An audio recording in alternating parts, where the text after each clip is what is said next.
time. From the mods to the maps, from the brands to the tools. If it's FS talk, you know they breaking all the rules. We talk giants, we talk gears, we talk that horsepower. Late night mod drops, we got that creative power. From interviews with legends to spotlighting the new, we bring that FS fire straight from the crew to two. Living life behind the wheel with a digital twist. Ain't no button we don't press, no trend we ever miss. Updates, leaks, and future plans. We got the inside scoop, no chance for scams.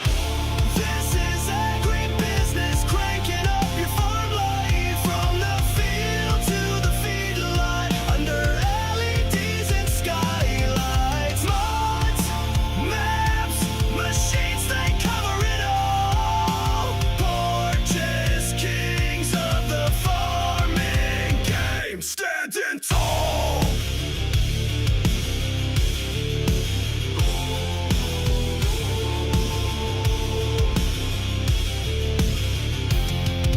It's more than a game, it's a way of thinking. Talking shop while that diesel's drinking. From tractors to combines, dirt roads to drones, they build empires from screens and microphones. With every guest that drops in for a chat, you get the real talk, no filters, just facts. A spotlight on the builders and players who grind. They got love for the fans and the farm in mind. This is AgriBusiness, cranking up your farm life. From the field to the feedlot, under LEDs and skylights. Mods, maps, machines, they cover it all. Portets, kings of the farming game, standing tall. So plug in the pod and hit that sub.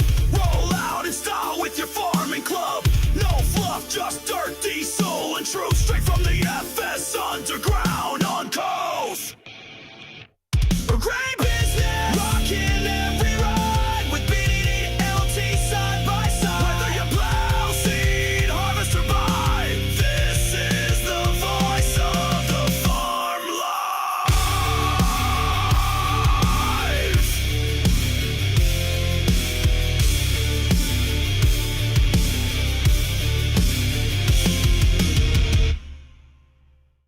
How's it going, everybody? Welcome to the channel. This is Big Day Dave, and this is AgriBusiness Tonight, a show where we get to talk about maps, news, and mods. Hope everybody's having a fantastic day so far. I know I sure am, and I am joined here by my co-host, the one, the only, the FS Encyclopedia, WillTGaming. WillT, how are you doing tonight? I'm doing pretty good. Excellent, excellent. We are also joined here by a returning guest. It's our first returning guest. Very, very pleased to announce Shaban Modding. Shaban, how are you doing tonight? Doing great. How about you? Oh, fantastic. Thank you for asking. So we got some stuff to cover here tonight, don't we there, fellas? Mm-hmm. Awesome, Oh, awesome. baby. What's that?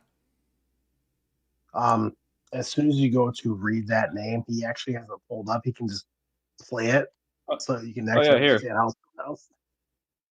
Namyslo. There. What was that? Nemislo? Yeah, that's that brand name that we were gonna try pronouncing. And then you just said, "Oh, let's just say it once." That's probably Get okay. creative. There you go. Okay, we'll play that here in just a second when we get to it. So, what do you fellas say? Do you want to just get right into it tonight? Yeah. Sure. All right, just real quick before we do, go ahead and catch up with some of the chat here. We got a few of them out there. We got Rail Fanning Jonah 1.3. Need I say more? Oh no, Jonah. Today's a good day. We're beyond the 1.3 today. We had a pretty good week. Let's see. Ken says, "What up, people? What up, Ken? How you doing tonight? How are both of you doing tonight? Hope you're having a fantastic day so far." We got Pippa. How you doing, Pippa? Hope you're having a great one.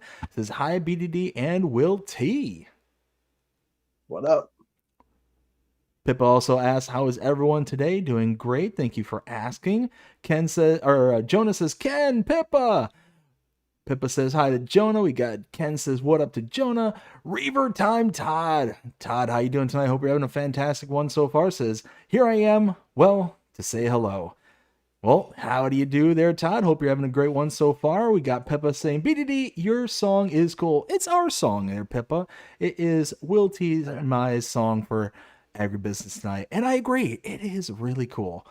Let's see. Ken says, hey there to Reaver. We got Reaver says, heavy metal farming, but nothing is heavier than the Case Quad Track. Well, maybe the Nexus. Very, very true. Awesome. Let's go ahead and get this party started. So first things first, actually, let me kind of line things up just to make sure. Bam, perfect. All right. So Shaban, do you want to hit that name one more time? Oh yeah, here.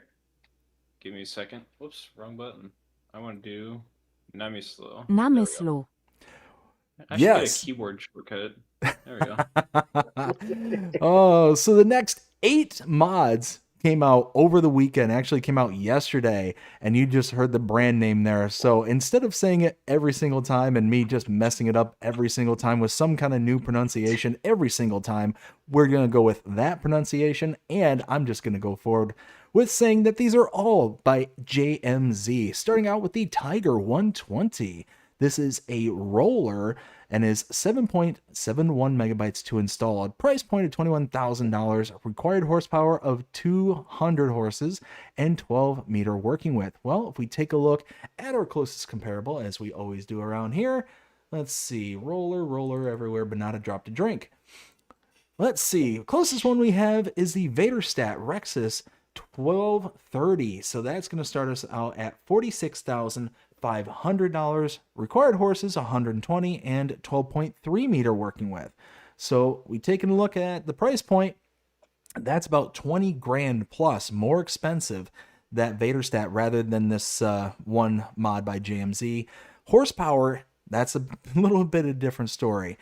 200 horsepower required for the mod. The Vaderstat only requires 120, and the working width, Vaderstat 12.3, the mod 12. So overall, you got about half the price, only 0.3 meters smaller, and about 80 horses more for the mod required.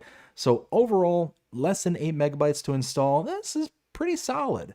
It's going to be a pretty good option. It's going to save you money right off the bat. It's almost as competitive in the working width as the Vaderstat. I think this would be a good pickup, a good download. Absolutely. Shaban, what do you think? You know what? I'm not so sure about land rollers. To be honest, I usually just turn off rocks. But I honestly think that'd be, it's not a terrible addition. I would maybe try and look for something a little more local to the U.S. Area, but honestly, it doesn't look that bad of a implement. Absolutely. Will, what do you think? I mean, it is very highly detailed. I will say that GMC definitely makes very highly detailed stuff. This is gonna be a pass for me. I mainly like to try to stick with more American style rollers. So this would be a pass for me. Something like a Brandt roller or like a Mandaco land roller, but Good call, good call. Moving on, we got the Rubin pack. This is a set of disc harrows. Starting out with the Rubin 300, $9,560 to purchase, a power requirement of 110 horses, and a 3 meter working width. And then they got the Rubin 600, $29,000 to buy, 250 horses required, and 6 meter working width. So that is, let's see, where is that going to put us in the disc harrow space? So 3 meters, we're looking at the Notch Crossmax 300, $9,000 to purchase that, 3 meter working width, and 95 horses. So we're taking a look at the prices. Actually, the mod is going to be about $560 more expensive for the same working width, and it's going to require an extra 15 horsepower. So that one's going to be not so good off the bat. We have the 600. We'll take a look at that one. So going to be, well, the Vaderstat is going to be the closest one there. The Carrier XL 625, $75,000 for that, and 6.3 meter working width, and 260 horsepower for that. So right off the bat, the price savings is pretty good. You're talking almost a 50 grand cut in just the price. That's pretty good. The horsepower required, is about 10 horses less for a mod. So the Vader stat requires 260, the mod requires 250, and then the working with just a little bit smaller by 0.3 meters. So this mod, this pack, to me is kind of a push. At 23.26 megabytes to install, it's a bit on the high side, but it's very highly detailed. Overall, you're going to be going a bit heavier on the 300, but you're going to be doing pretty good savings on the 600. So overall, I think this one's going to be a pass for me because you're going to install both of them and inflate your file size just to get the one that's going to cost or save you a little bit of extra. But for me personally, it's going to be a pass. Shaban, what do you think? Be completely honest, I don't know if I like those speed discs. I'm more of a hardcore tillage guy when it comes to save games. So I'd look at something more like the 980 cultivator base game or something of that sort. It does look pretty cool, I will admit. He did a really good job. The file size is something to take in consideration, though. Maybe not the most optimized, but I will say for what it is still a pretty good mod. 100%. Will, what do you think? Well, as what I said last time, it's very highly detailed. Well, you could actually see like the cutouts of like where the name's supposed to be on it. I think it's awesome. Um, and the also good feature about this is that when you go in to buy it, the options are already selected yes. So if you actually put it to no, it will actually subtract. So for example, like lights, like you don't want any lights on it, you put it to no, and it takes away $500. Um, but it's something I personally would not use. Maybe pass for me. Now, you do bring up a good point with that one because those are mods I do appreciate, are those ones where if you kind of go whole hog in them, however decked out they can be, then you got one price. But kind of working in reverse, if you take things away, it can make it cheaper.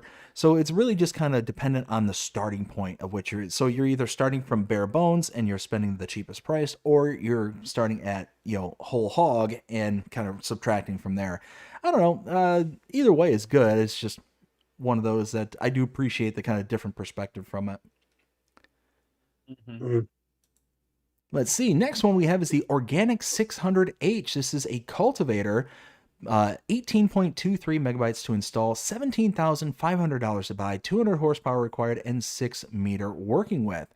So taking a look at our cultivators, we're looking for our 6 meters. Gonna put us at the Horsch Finer 6SL, $25,000 for the Horsch. 6-meter working with, and 220 horsepower is required to utilize it. So again, the mod here is 17,500. So you're going to be saving about 7 grand, 8 grand.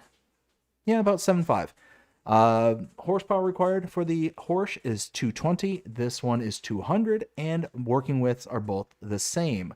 So overall, I mean, the mod itself is going to be cheaper, less horsepower, and same working width. That's going to be a good pickup in my mind. 19 megabytes, a little bit high for one mod, but as Will has said for the past couple, and I agree, very highly detailed.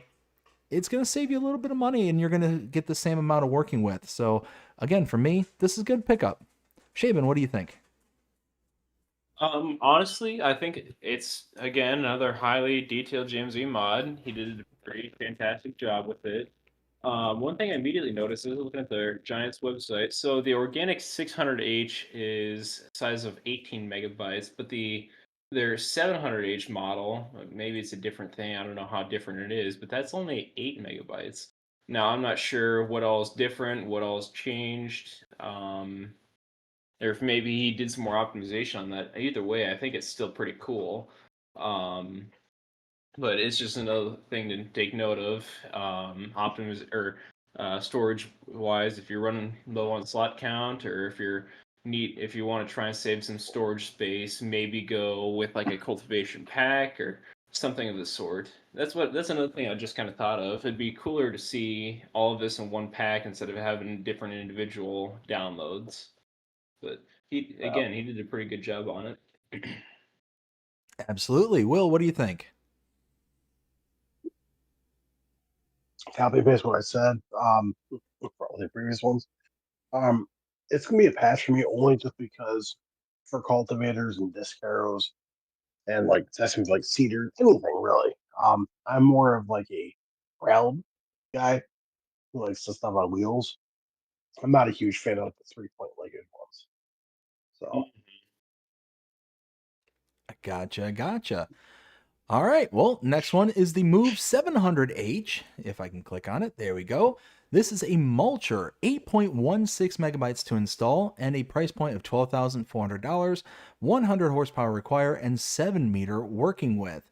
So let's take a look under our mulcher category. And do we have one that's 7 meter? We do, but that is going to be the Bednar Mulcher MM7000, $35,000 for that one. As compared to the mod, that one is $12,400. So again, it's going to be about half price, a little bit more than half savings. So that's pretty good. Horsepower for the Bednar is 210 horses. So you're looking at double the 100 required for the mod and exactly 7 meters for both of these mods. So overall, I mean, that's a pretty good steal in my opinion. You're talking far less horsepower, about 110 horsepower less.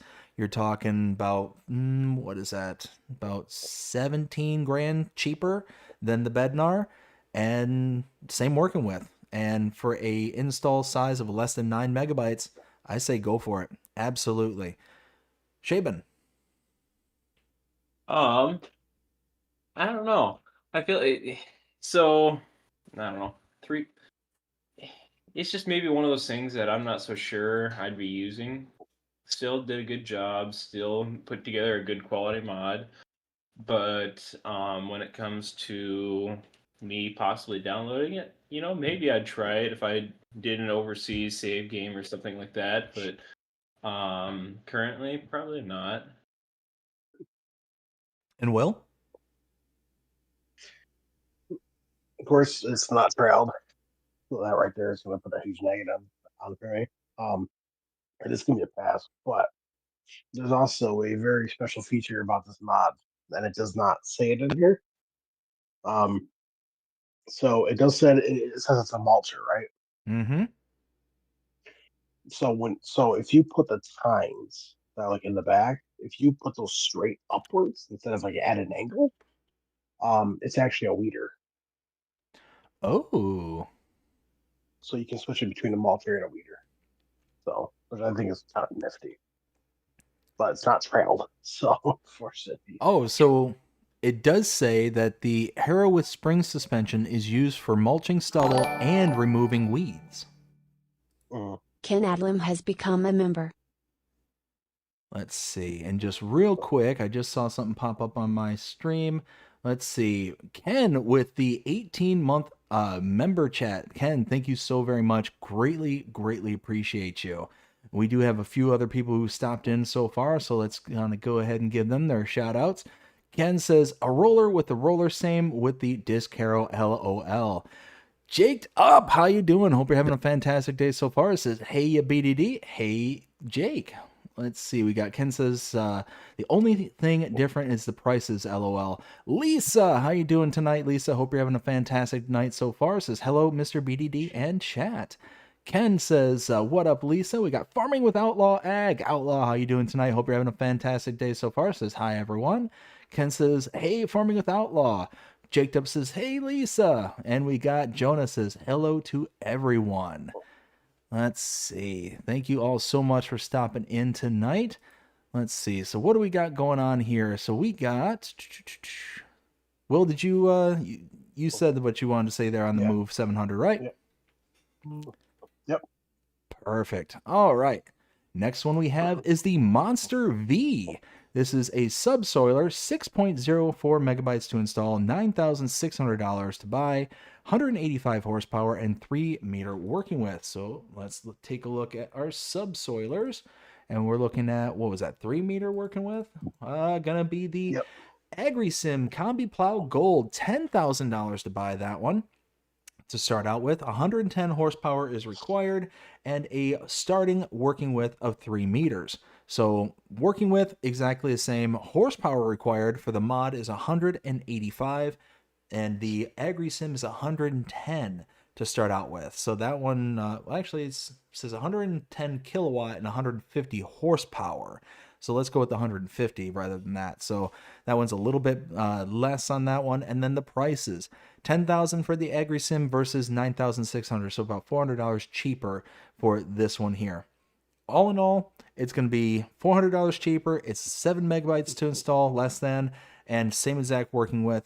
I say, yeah, if you're looking for a subsoiler and you're looking for the, what is it that Andy Farm says, the small farm shenanigans?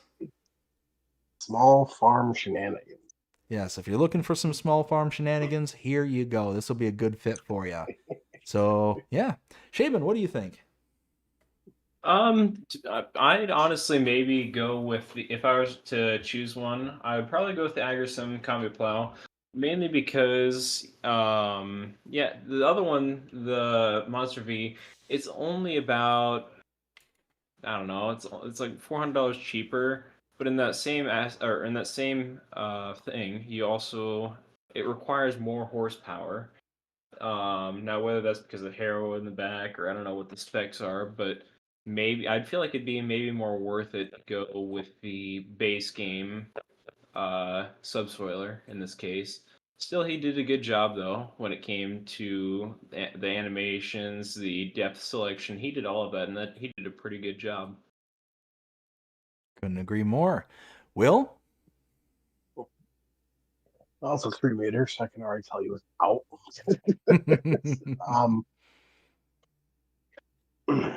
But basically just copy and paste everything I literally said.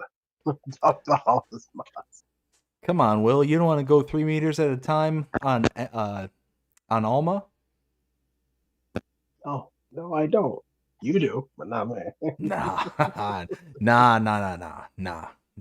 That doesn't sound fun. No, Jonah. No, you're right. Jonah does. Oh, yeah. Jonah on 4 fields. That'd be a long day. Whew. Next one is the Exact Pack. This is a Disc Arrow, 31.76 megabytes to install. Got a set of them here. Looks like 3 in total. We got the G30 for $5,850, 105 horsepower required, and 3 meter working width. We got the G50H, $19,900, 180 horsepower, and 5 meter working width. And then we got the G60H, $20,900, 200 horsepower, and 6 meter working width. So taking a look again at our disc arrows, we'll start out with the 3 meter. That'll be the Notch Crossmax 300 Territory, $9,000 to purchase that, 3 meter working width, and 95 horsepower. So the mod being at $5,850, you're going to be saving about, what is it, about 3-ish grand? Yeah, a little bit more than 3 grand. Horsepower for the Notch is 95 compared to the 105, so you're going to have about 10 more horsepower requirement for the mod, and then same exact meter working with. So that one's kind of a nice one because you are going to be able to save a little bit of money. Next one here, the G50, 19,900 and a 5 meter working width, so that's going to be it's going to be pretty close to an in-between here, but closer to the Unia Aries XL. 21,000 for that one and 4.5 meter working width compared to the price point of 19,900. So you're again going to be saving about $1,100. You have a horsepower requirement for the Unia of 150 as opposed to 180, so you need a little bit more horses for the mod, but you get a 0.5 meter increase on the working width. So the mod gets a little bit bigger for a little bit cheaper. And then lastly, the G60 at 20,900 is going to be closer to the 6 meter category. That's going to be closer to the Vaderstat Carrier XL 625. That's $75,000 for that one. This is where it gets big. The price point for the G60H is 20,900, 200 horsepower is required, and 6 meters. The Vaderstat is 260 horsepower. So yeah, you're going to be saving about 50-ish grand almost for that same kind of working with. You got the reduction of 0.3 meters. So all in all, this is a pretty good pack. Everything in here seems to be kind of an upgrade compared to the price points and all that stuff. A little bit more horsepower is required for each of these, but if you can sacrifice that little extra horsepower there, you're going to save quite a bit of money, especially on that big one there. 32 megabytes is a little bit high in my opinion, but it's going to be kind of each their own in my opinion. So this one I would consider installing because of the big price difference, especially on that 6 meter. Shaven, what do you think? Honestly, I feel like the price and horsepower don't quite sit well with me when you're taking a look at the working with. It's a lot of horsepower to pull 6 meters with. I feel like for that amount of horsepower and for that price, you could probably find something a bit bigger. Um, I don't know. That's at least my opinion on it. I gotcha. And Will? Well, basically, it's literally just gonna be a copy paste. But it. I mean, 32 megabytes, yes. I mean, but you're also getting 3 pieces of equipment, um, which are very highly detailed. So I mean, you can see where the megabyte is going. Um, I I do want to say this. I do like the trailed version of the disc arrow. So there is that. Gotcha.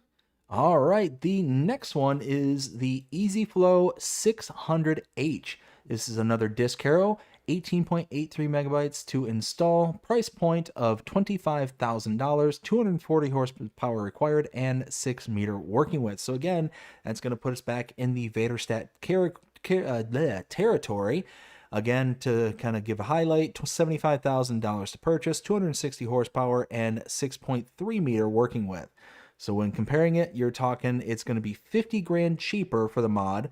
It's going to require 20 less horsepower, and you're only losing 0.3 meters. So 19 megabytes to install, that's not bad. You're saving 50 grand, you are saving 20 horsepower, and you're only losing 0.3 meters. Sign me up for this one all day, all night. Shaban, what do you think? To be honest, I don't know. It's just another tillage tool. Um, it looks cool, but I mean, I probably just won't use it. Again, there's a wide variety of options, and on ModHub, there's a bunch of, and I mean a bunch of options. Mhm. And this might just be one of those things that I don't see myself using a whole lot, but yeah, he doesn't take or away from any of the value or anything of that mod. He still did an amazing job. 100%. Will. Um, I do appreciate that it's trailed and not a 3-point linkage, like lifted upwards. Um, that I do admire. I definitely want to say this is probably my favorite one out of all of these. I'm not gonna lie. I mean, I probably would never use it, but it's definitely gonna be one of my favorites. So we're my own favorite. Gotcha. And the last one for Saturday's release, we have the basic 4.63 megabytes to install, a price point of $4,800, 105 horsepower required, and 3 meter working width. Again, looking at a disc arrow category at 3 meters, where that's going to put us in the Notch Crossmax 300 territory, $9,000 for that one, 95 horsepower, and 3 meter working width. So again, the mod is $4,800, so you're going to be saving about $3,200. So that's pretty decent. No, 4,200. There we go. That's the right price. Horsepower required, it's about 10 extra horses for the mod here, and same exact working with. All in all, it's going to be a nice price savings. It's less than 5 megabytes to install. I say, yeah, this would be another one that I would sign up for. Absolutely. Shaban. Will's gonna have a great response to this. It's 3 meters. But honestly, I don't know if I can see myself using a smaller tool. Majority of the maps I play on are 4x, and course if I had Courseplay run this, it'd probably take an entire full 24 hours to run it. I'm not exaggerating. Um, so it'll probably be a no for me. I gotcha. Will? It's just like what's he said. It's a 3-point linkage, not trailed, and it's 3 meters for your small farm shenanigans. It's gonna be a pass for me. It's like a solid pass for me. All right. So, do we want to try and come up with a favorite for Saturday's mods? Sure, what's yours, BDD? Well, out of all these, probably have to go with the EasyFlow 600H. Shaven, what about you? You Shaven? want to take a stab? Oh boy. Just for width purposes and optimization, it's between the 600H and the exact pack. The exact pack, a bit wider implements, especially when we get to the exact G680H, 6 meter working width. And then when you get to the 600H, easy flow, 6 meters. So it's probably the bigger of the mods that were released today. They would work a lot better on some of the bigger maps that people have to or would like to play on. So I'll probably choose those two. And Will, what do you think? Definitely gonna be the easy flow 600H. It's trailed. It's 6 meters, which 6 meters to me is like my bare bone. So that's Mhm. like the lowest I'll go is 6 meters. So And actually, I'm going to change mine up. I'm going to actually make it the Move 700H because the ability to do mulching and weeding at the same time. There we go. Well, not at the same time, but one or the other. I'm on board with that. All right, so let's catch up with the chat here real quick, and then we'll move on. Looks like we got Farming with Outlaws says, if anybody is on PC, Schultz Modding released his international semi-mod on PC right now. Ooh, very nice. We got Ken says, guys, answer this question. Why do map makers always put chiselback plows on their start farms? Ooh, fellas, do you want to take a stab at that one? because it's there, base game. Yeah, I don't know. that'd be the biggest reason. Gotcha. All right, and last one we have is Bell Admin. Bell, how you doing? Hope you're having a fantastic day so far. Let's see. Moving on to our next day here. Let's minimize that. Moving on to the 19th, Friday. Oops, what just happened? Ralph Fanning Jonah donated $1.99 through Super Chat. My channel's been on fire lately. Jonah with a $1.99 super chat. Jonah, thank you so much. Says, my channel's been on fire lately. Dude, keep it up. Keep up the good work, bud. Thank you so much for the super chat. Greatly appreciate it. Well, the next one we have is the wood container selling station. This is by Percy. 0.1 megabytes to install, a price point of $1,000. I love this one. I absolutely love this. Being able to have either keep me honest on this. It's either Schultz modding sell all or this one to have just dedicated to the container selling. I love it. I love being able to now have the containers in base game, and now I love being able to sell them on whatever map that I want to have them on. And for $1,000, Sell everything. easy peasy in my opinion. So I love it. And 0.1 megabytes, it's going to take next to no space. So yeah, love it. Shapen, what do you think? To be honest, I haven't tried the new DLC yet, and all the containers and all of the new stuff that would maybe work with. And I think those wood containers I don't really use a whole lot anyway. I think that maybe I'd like to try it at some point, but currently at this point, I don't know if I'd use it a whole Gotcha. And Will, what do you say?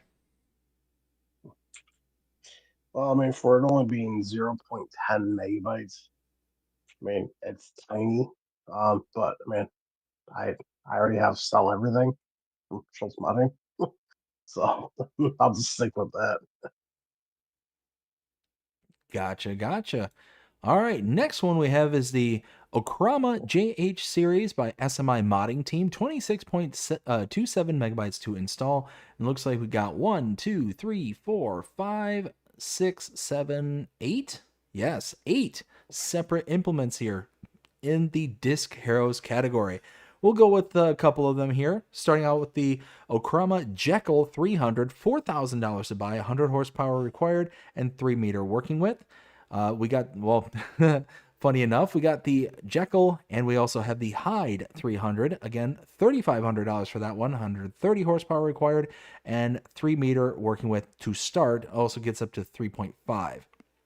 Goes all the way up to the Jekyll and Hyde 600. The Jekyll, 160 horsepower required, 5.8 meter working width, and the Hyde, and the Jekyll is $13,000. The Hyde is $11,500, 250 horsepower required, and 6 meter working width. So overall, this is pretty solid price, or pretty solid megabytes when you're considering that there's, what did I say, 1, 2, 3, 4, 5, 6, 7, 8 separate mods in here, and it's less than 30 megabytes. That's pretty solid, pretty good. And these are disk arrows, I said? Disk arrows is what they come up as.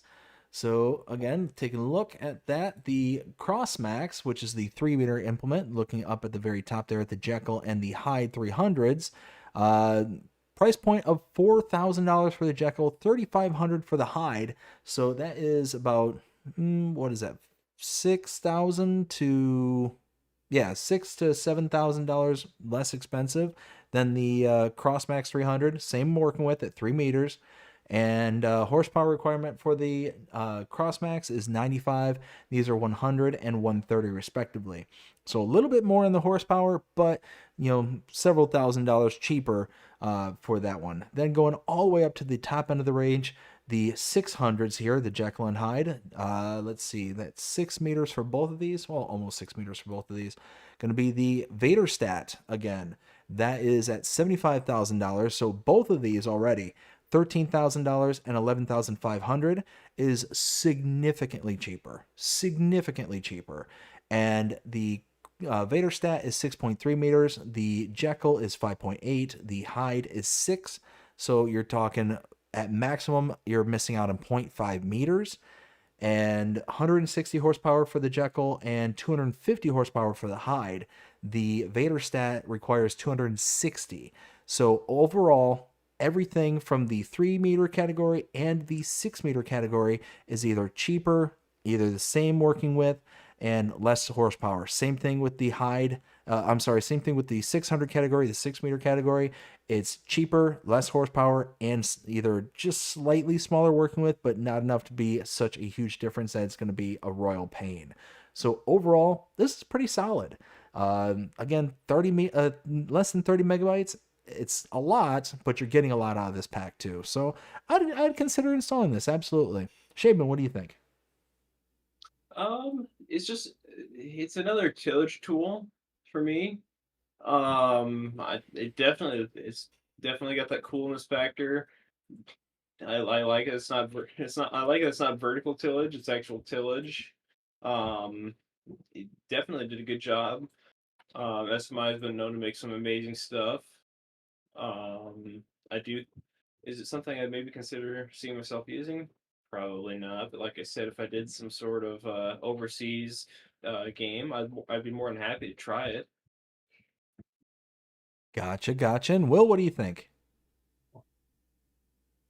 Well, it's kind of what he said, and I don't like what he said. SMI Modding Team is well known for making high quality stuff. So this is no different. A big drop side to me is that it's 3 point. It's not trailed. That is definitely going to be a big downfall for me for this one. So that'd be a pass for me. Gotcha. All right, the next one we have is the Lizard Acre SS1N. This is by Alexi Modding, 3.08 megabytes to install, and this is under the Subsoiler group, $2,500 to purchase, 50 horsepower required, and count it, 1 meter working width.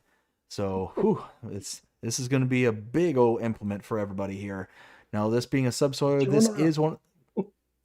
Jonah, get to work. This being under the subsoiler category here, this is technically supposed to be for like the grapes and the olive groves kind of thing. So that's basically what this is intended for. So the closest one we're going to have is the Salac AKP 122, $1,150 for that implement, 20 horsepower required, and 1.2 meter working width. So taking a look at the price, $2,500 there. It's already about $1,400, about $1,350 more expensive than the base game Salac. It is about 0.2 meters smaller, and it requires 30 more horsepower. So more expensive, more power, smaller implement is going to be a pass for me, hard pass. And it's 1 meter. I mean, yeah, it's going to be a hard pass. Shaban.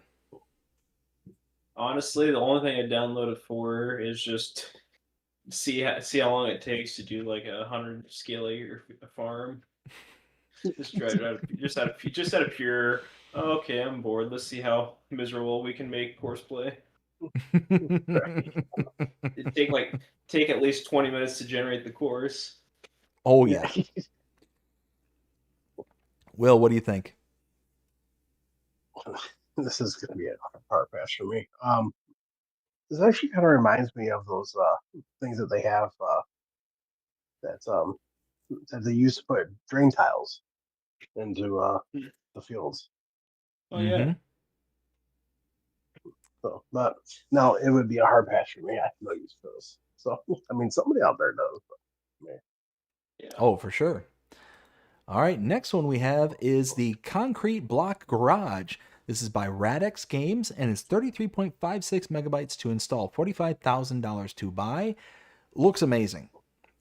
Off the bat, I love the texturing. I love the different styles that this comes with. You got the different style of bricking on the outside, which is really sharp. You got the really highly detailed interior as well with the kind of deco that's in there, so you can see where that megabyte size is coming from. You got the creeping ivy on the side of the building as well. So overall, it's a very highly detailed mod. It looks really sharp. Now, the one thing I will say is it definitely has that kind of look to it that's not from around here kind of thing. It says right in the description that it's a Polish block garage. So it's one of those that it's going to fit on very specific styles of maps. But 33, 34 megabytes to install. This one's going to be a pass because unless I'm playing on a Polish map, I'm not going to find this going to be very kind of fitting. It's definitely got that, it needs to be here in order for it to feel like it's belonging. So all that in mind, for 34 megabytes, 45 grand, and it having a geographical, there we go. Those are words. Yeah, I'm going to pass on this one. Shaban. I'm right up there with you. It's cool. It's got that. That is just. It seems like an awesome shop, but just due to it just being from a different kind of area, I don't feel like I'd see myself using it. And Will? well, it is Radix Games, and he makes some very high quality stuff. I do know because I don't write down the Slack count anymore for any of these. I just felt like I wasn't any use for anyone. But I can tell you that the slot count for this was 67 slots. Wow. So just exactly. So just be very mindful when you go, if you do have it. If I was playing on Zlanka, I'd get this. But I play on more American style maps, so this would be a pass for me. I agree. Next one we have is the Commodity Shed. This is by Schultz Modding. Now, this might be my kind of mind growing up with cartoons and all that stuff. Every time I see Schultz modding name pop up on the mod hub, I immediately go rewinding back to my days of growing up watching Looney Tunes on Saturday morning cartoons, and all of a sudden it just goes ricocheting through my brain. Schultz! Anybody else out there, or is it just me? I think I'm old enough for that. I've actually never seen Looney Tunes. Oh, my heart is just breaking as we speak. This is by Schultz modding. I'm sorry, Shaman, what was that? Very good. I think the only like Looney Tunes I think I've watched was more like Tom and Jerry and some Wile E. Coyote. I think restaurant local to me. I think they had a bunch of Looney Tunes playing on the TV that I get to go watch as a kid before we went to go sit down and eat. Really awesome place, but that's what I think of when I see Looney Tunes. Didn't get to watch a whole lot of it. Not people that still watch, unfortunately, but I do like the show. I wish they had more on-demand shows or show availability. 100%. Couldn't agree with you more on that one.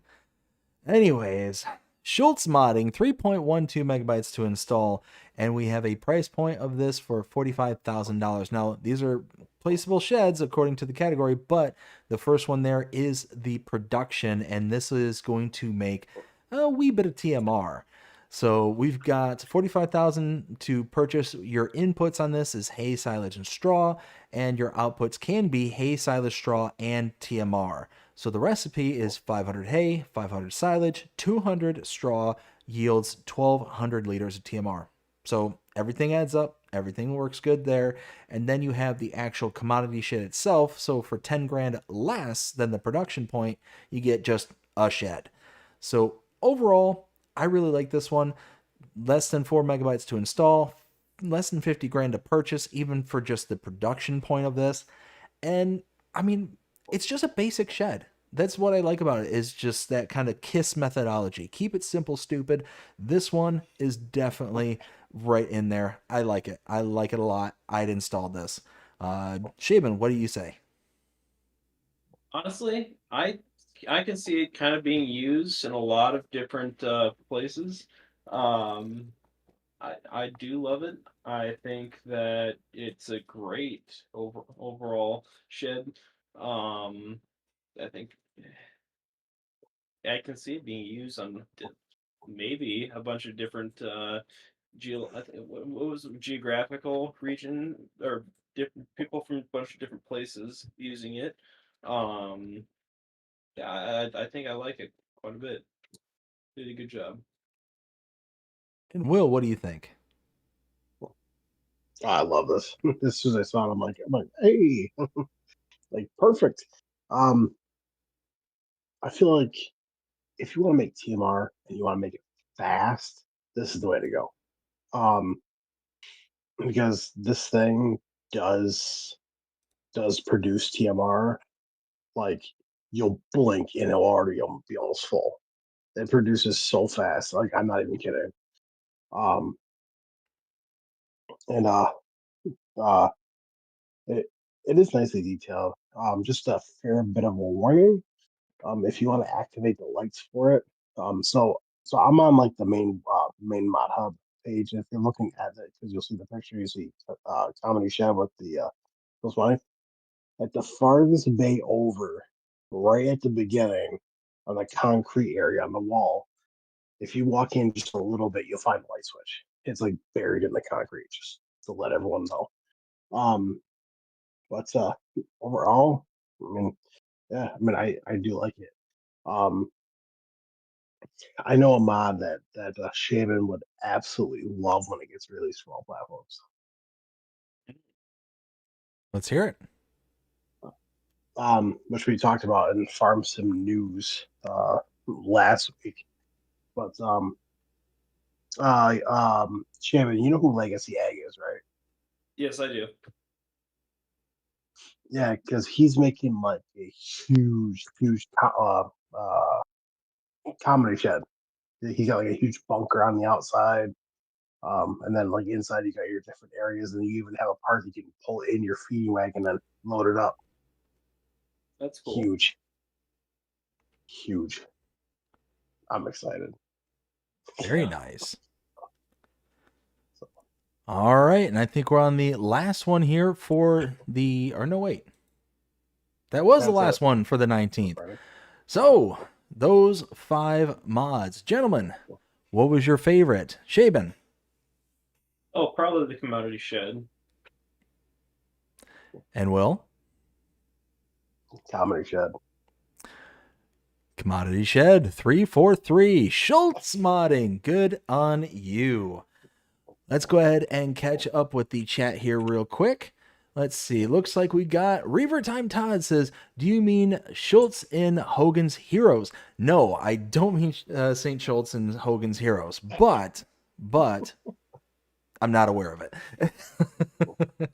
Ken says that workshop/shed would only work on European maps. Oh, really? Let's see. Oh, he's talking the Radix. Radix games. Yeah. Let's see. He also says, LOL to Reaver Time Todd. Gary Miller. Gary, how you doing? Hope you're having a fantastic day so far. Says hello, everyone. Hello, Gary. All right, so let's move on to the next one for the 18th. That was Thursday. Starting out with the Alps. This is by, now, how do you pronounce this name? Lamia? Lamy? I struggled on this one as well. What was that? Lamai, maybe? Lamai? Yeah, okay. 1,100.6 megabytes to install, and a couple of required mods. The Animal Transport, also by Lamai, and the Cody Garant VE8000, also by Lamai. This map is a derivative of, don't tell me, Erlengrad. It's a derivative of Erlengrad. So basically take Erlengrad and crank it up to beyond 11, crank it up to about 20,000. This map is incredible. This was a 5 for 5 for me. I absolutely love this map. The amount of details that is on this map is next level good. So just to name a few examples here. I don't know if any of the screenshots really kind of show it off or not. Okay, so in the 4th screenshot, you have the animal dealer, this building that's right here in the center. The animal dealer for Erlengrad was originally accessed here in front of the bay door. But here on FS25, on this version of it, you actually have the accessibility going inside the building. And inside the building, there's holding corrals for animals. There's holding corrals for animals outside the building as well. So it just makes it feel alive. And then looking at any of the other, okay, I don't see a good screenshot for this, but during the winter time, there is a ski lodge up on the mountainside towards the northeastern portion of the map. And at that ski lodge, it's got a one of those kind of gondola rides, the one that'll take you up from the kind of ski lift. Thank you. Well, technically it's not a ski lift. It's like one of those where you actually get inside of the carousel kind of thing and it takes you up. So it is a lift, but it's slightly different. But anyways, splitting hairs there. But throughout the year, we'll sit there and just, motion throughout the entire year. But during the winter time, you actually get skiers that'll go zipping down the mountain. Just a small, minor detail, but it's so huge that it just makes the map feel like it is alive. The amount of detail on this map is incredible. Those were just a couple to name a few. 5 out of 5 for me. Absolutely, go check this out. It's 1,100 megabytes. It's a massive map, but you can see every megabyte in the detail that it comes with. Shaben, what do you think? I honestly like it. That's a lot of detail he's putting into a map, and he knocked it out of the park. I mean, with the ski lift, with all the different seasonal things popping up, That's a map that I want to play. Right. 100%. Will, what do you think? I mean, I personally agree. This is a fantastic map. See, I wish I had my PC or my PC was working because I would definitely grab this. Because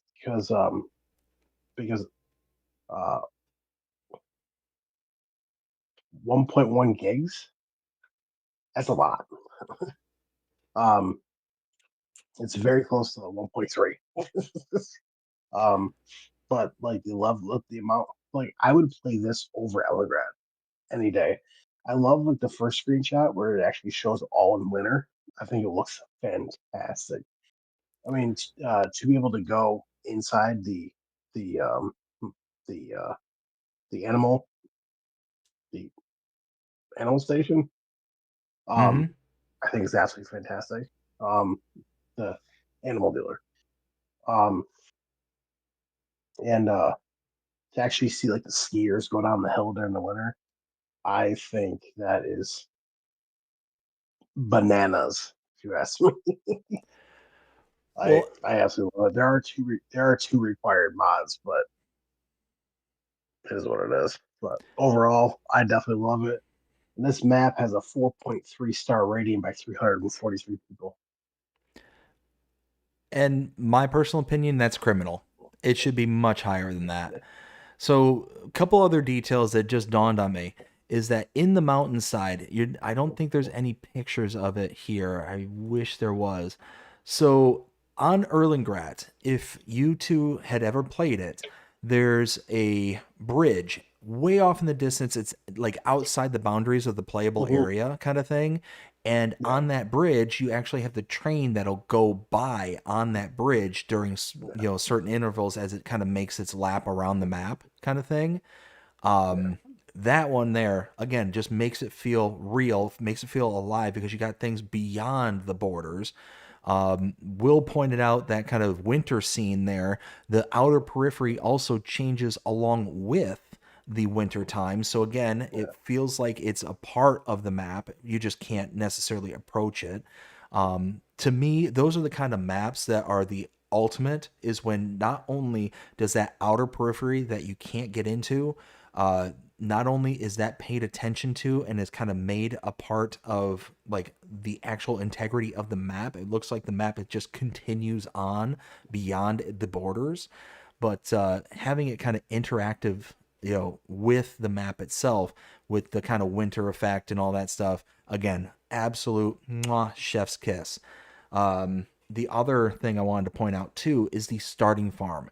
The starting farm, if you're one of those kind of players who likes to play, from the actual new farmer mode, is radically different than what we had on any of the other versions of Erlengrat. So Erlengrat was very kind of tight, compact.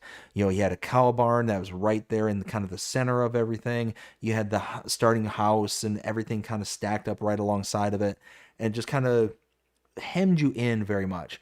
This one is laid out much different, to where you've got the kind of main starting house off to the left side of the farm, a couple of storage buildings there, but then you get like a modified chicken coop, sheep barn, and horse pasture as well, right at the beginning of the game. And what's modified about it is that the chicken coop requires water, which I thought that was really cool. I've not seen a map maker do that before, or at least not one that I kind of honed in on. That was one that really kind of caught me off guard. The sheep barn produces manure and slurry, and the horse barn also produces slurry.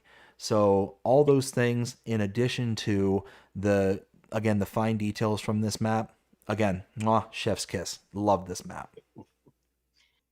there are two other things I do want to point out quick. Let's hear it. Because like on Elgrad, cars didn't go everywhere. On this map, they go everywhere. So you can be going down like a 2-lane road that merges into like a really skinny 1-lane road. So just be very aware of that, because cars will come down those roads. Um, and also, and I point this out to BDD as well. Um, don't tab to the hotel, like the farmland, which I forgot to specify that. do not tab to the farmland where the hotel is, because you will spawn underneath the hotel like you spawned into a dungeon and you can't leave. So It was, see, in all fairness, it looks like you could leave, but then you hit a border, a barrier, and you can't get out. yeah, So just be mindful of that. But yeah, Will, you hit the nail on the head on that one too, is that there are traffic all throughout the map, even on those single lane roads. And some of those single lane roads do narrow down to having a bridge. So you've got the kind of boundaries on both sides. So if you're trying to get up there with a tractor, trying to sell off a grain cart or something like that, you ain't doing it. You ain't doing it, because you got traffic that's going to be coming in the opposite direction. And guess what? You're not going to be able to get uphill with your tractor, with your trailer. It's going to be one of those maps that you're going to have to slog through, because you only start out with a grass field. That's it. That is it. If you're doing new farmer mode, grass field. And all the farmlands are super expensive. Super expensive. And I have it on good authority. Thank you, Taco de Groot, for chiming in on this one. It's actually not only, he lived in this area where this is kind of based off of, and he said that not only does this like remind him exactly of where he grew up, but also property values are darn near exact what this is representing. So everything kind of seemed like it was in line according to Taco. So again, Taco, thank you so much. Greatly appreciate it. Let's see. Next thing we have is the TLX Rear Fenders Pack. This is by 82 Studios, 13.28 megabytes to download, and we got a whole bunch of fenders.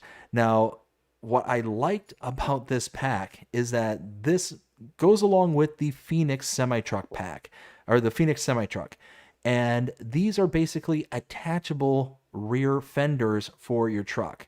So unlike what we had in previous iterations of the FS series, where you could just kind of customize your truck right there from the purchasing screen, you can actually buy these as additional attachments and just attach them directly to your semi-truck. I think that's really cool because it keeps the megabyte size for the Phoenix just a little bit depressed.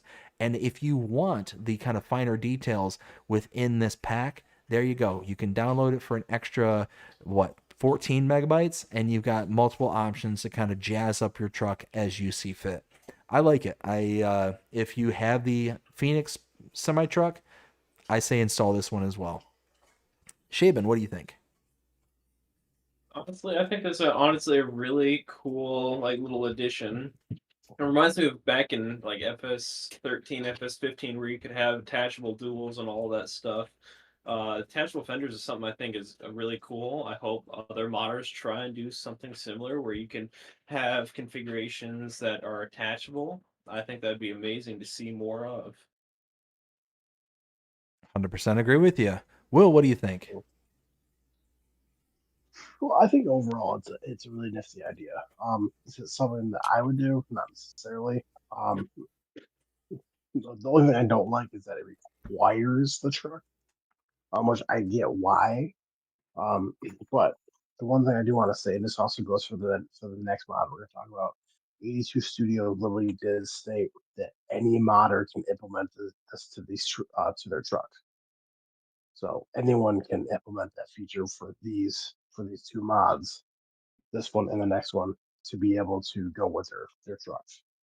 I believe Sluch's modding is updating his two trucks to be able to do this, work with these. So That's awesome. Very cool. All right, the next one we have is the TLX Front Bumper Pack, also by 82 Studios, 15.72 megabytes to install, and we get a few different options for front bumpers. Copy and paste everything I said for the last one for this one. I love it. I think it's fantastic. It will allow you to add a little bit of flair to your truck if you so choose, but you don't have to. I mean, for the two of them, you're talking probably less than 30 megabytes. I mean, the truck itself, I think, is like 80 some megabytes, if I remember correctly. So it's already up there. You can choose to have this as a part of the pack, or you don't. And whatever floats your boat on that one. it is going to be the way that you want it. So I think this is a really cool example of being able to have that kind of a la carte flavor, that feel of being able to jazz up your truck if you want to, but if you want to save on the megabyte size, but you really wanted the truck, there you go. You instead of having a 130 megabyte truck that has all these options already kind of built into it, you have it as a kind of separate entity.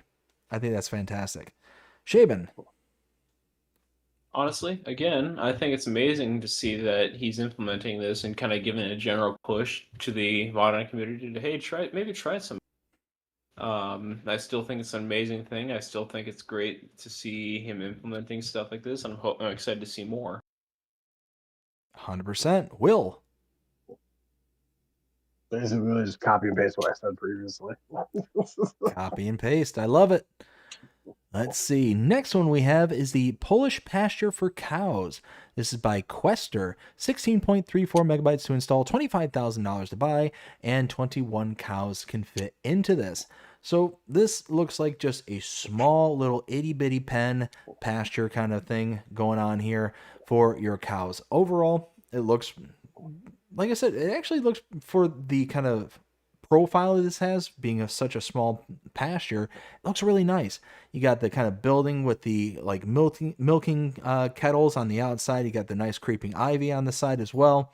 So there's a bit of detail to this, and that's how you can kind of see that 17 megabytes for what you're getting for this small pasture. You can see where it's coming from. You can see that there is a bit of detail to this. Now, going into our build mode and looking at our animals for cows, closest thing that we have is probably going to be the cow barn. Well, I believe this one does milking as well, so that's probably a bad comparison. Will, can you confirm, does this one give you milk as well? This one, it does, yes. Okay, I thought it did. Yeah, because So the milk jug's right up front. So yeah, that's what I figured based on the kind of screenshots that we're seeing there. So really, the closest comparable we're going to have is the Horman Cow Barn. That is going to be for 50 cows, and I mean already the price is ridiculous. The base game, $254,000 compared to 25K. So already you're going to be saving $225,000 just to get the mod. 21 cows from the mod as compared to 50. So really, you could buy 3 of these, have more capacity with this, and that's if you can't like adjust the pasture to increase the capacity kind of thing.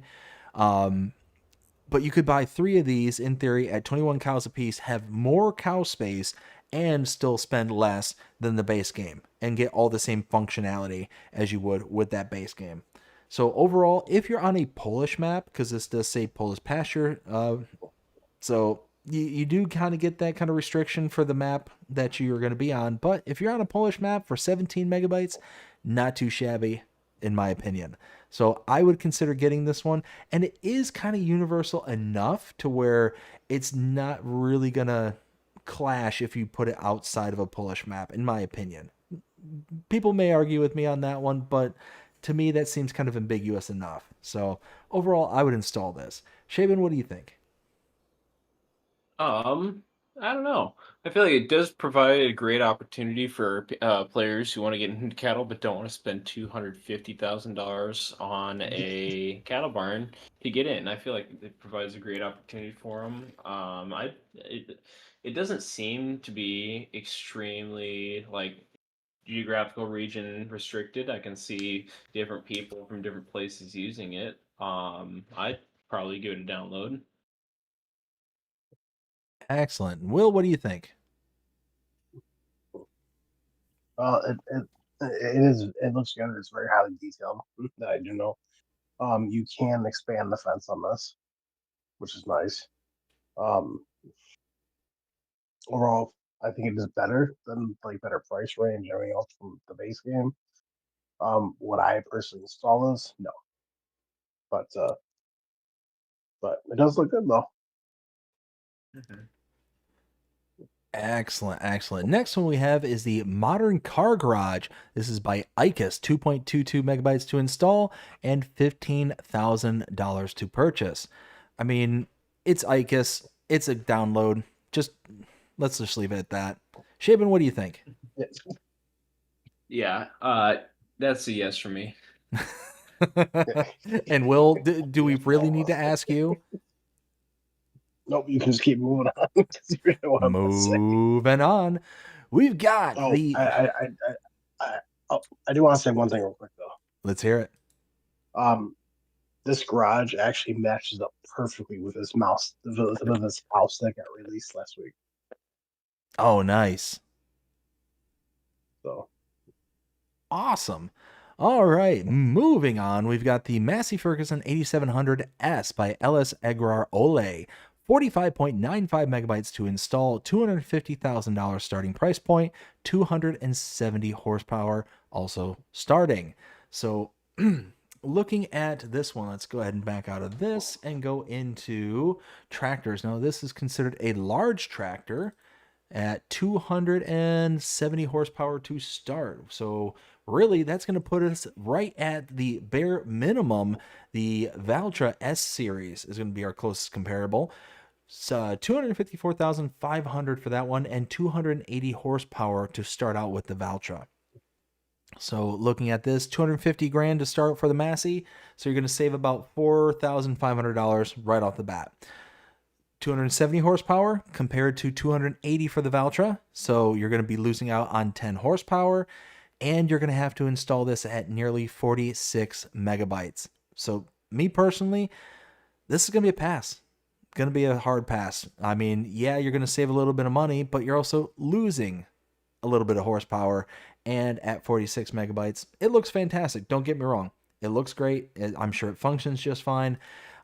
Is that megabyte size going into things such as, opening doors and windows?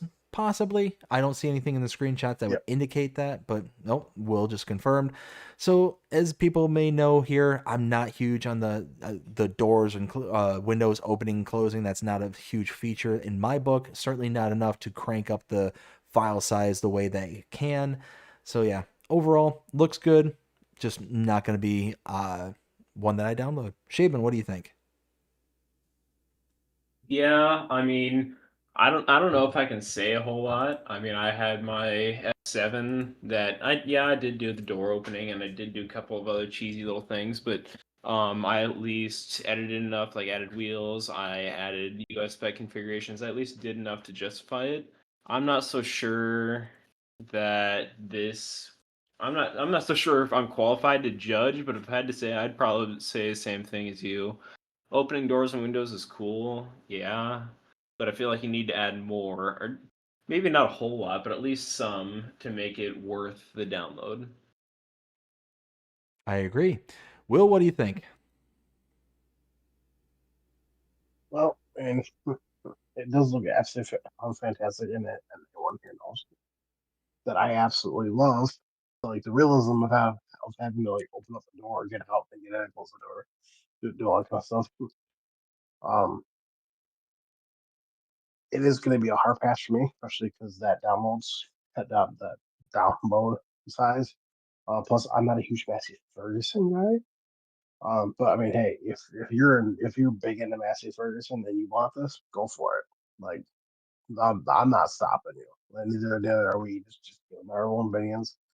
But this would be a pass for me,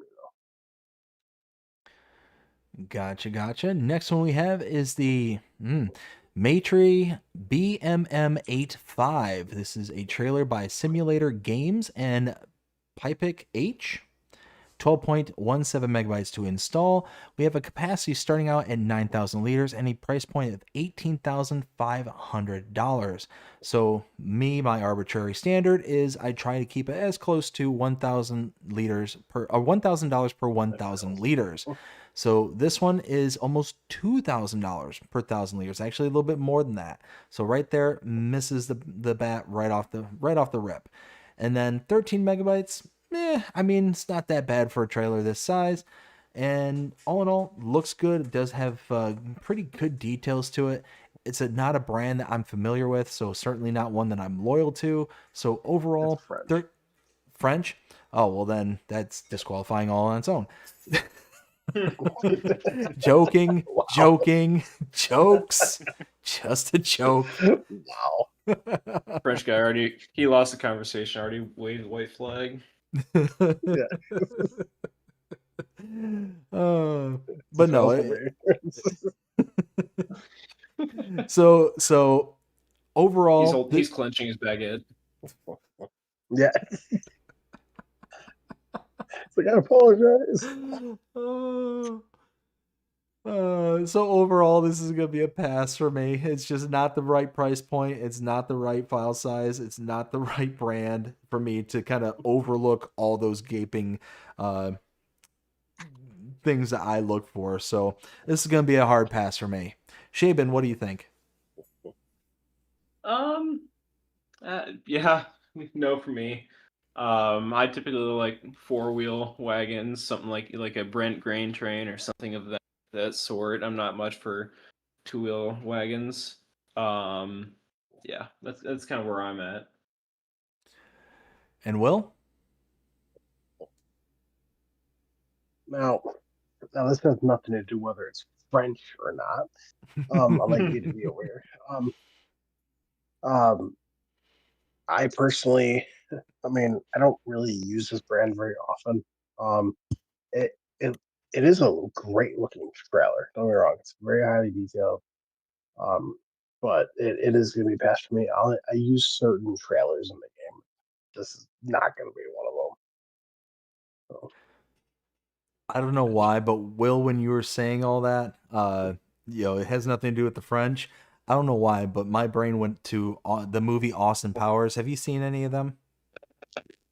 no, What about you, Shaven? Have you seen any of the Austin Powers? No, I don't believe I have. I want to watch one at some point. Just haven't gotten around to it.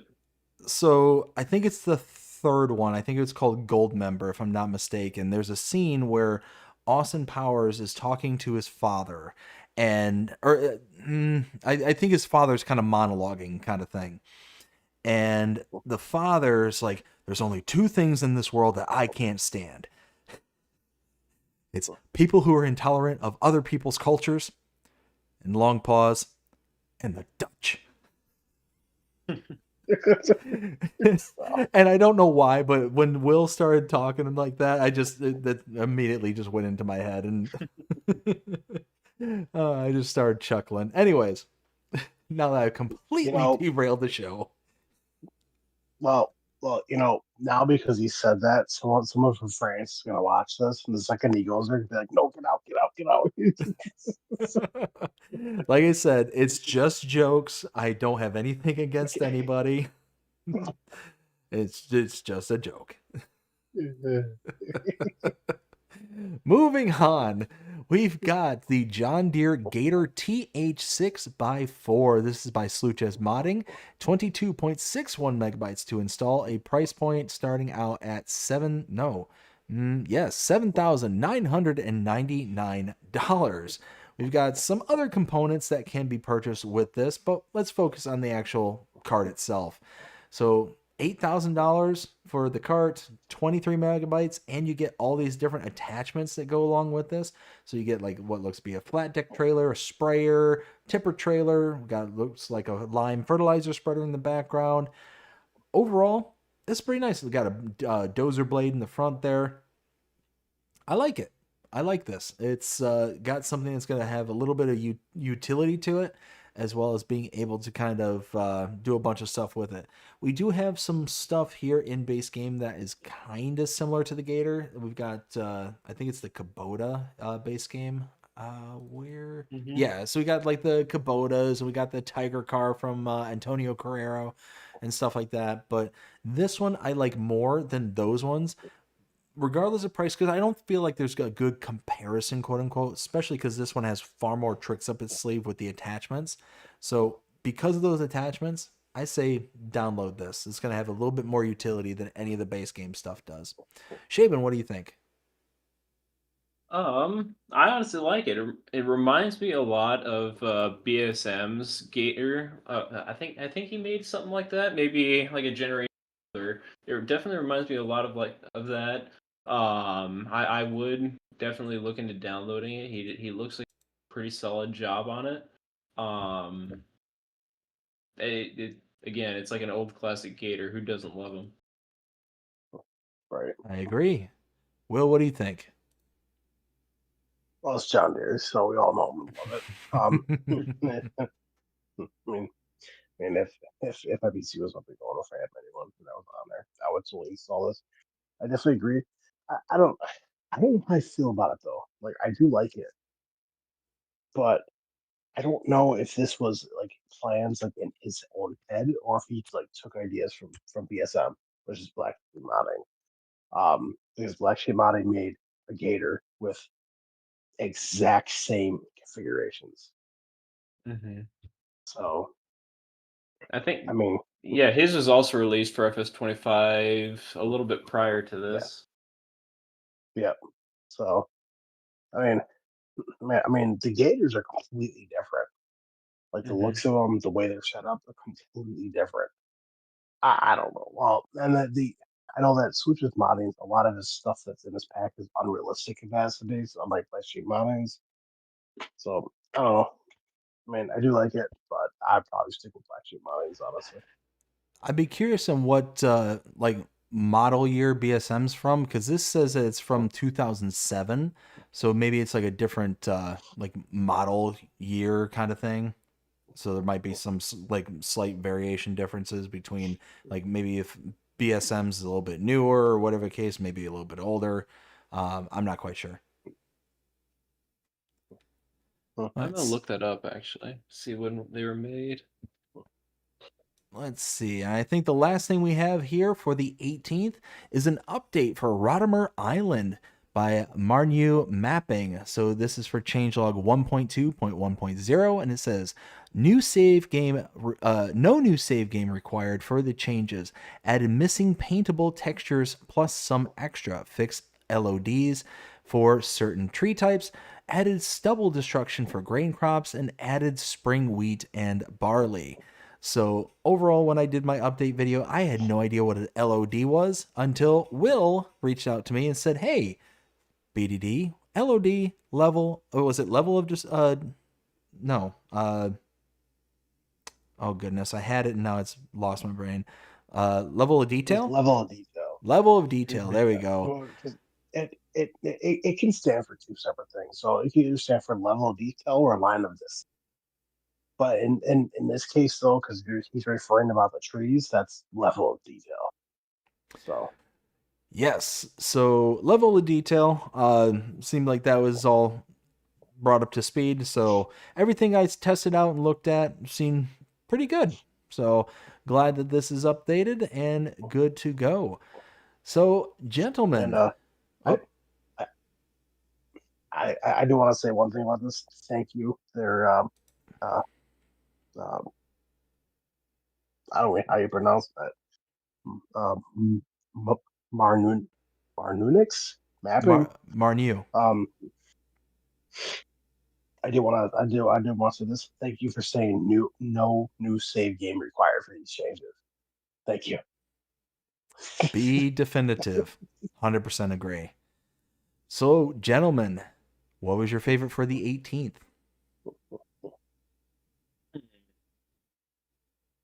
We'll start with you, Shaven. Shaban, yes.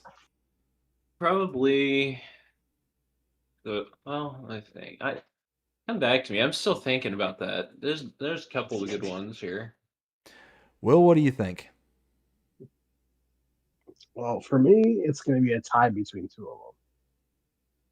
So the first one is going to be the Alps map and the modern car garage map, I guess. So it's definitely going to be a tie between those two. Okay. So For for me, it's me, between. Oh, sorry, you go. you go ahead. Okay. For me, it's between the Alps and then the bumper and fender pack from 82 Squared. The Alps is an amazing map. that has a bunch of cool little details from every which place, and then the bumper pack and the fenders pack, they both inspire and enable modders to try different things and create different setups. And I think it's pretty cool to see someone pushing that pushing that feature, which is something that I've been looking forward to, something I actually missed from back in FS15. It's something to see. It's something that I'm excited to see making a return. Excellent. And my favorite would be by far and away, not even close, the Alps.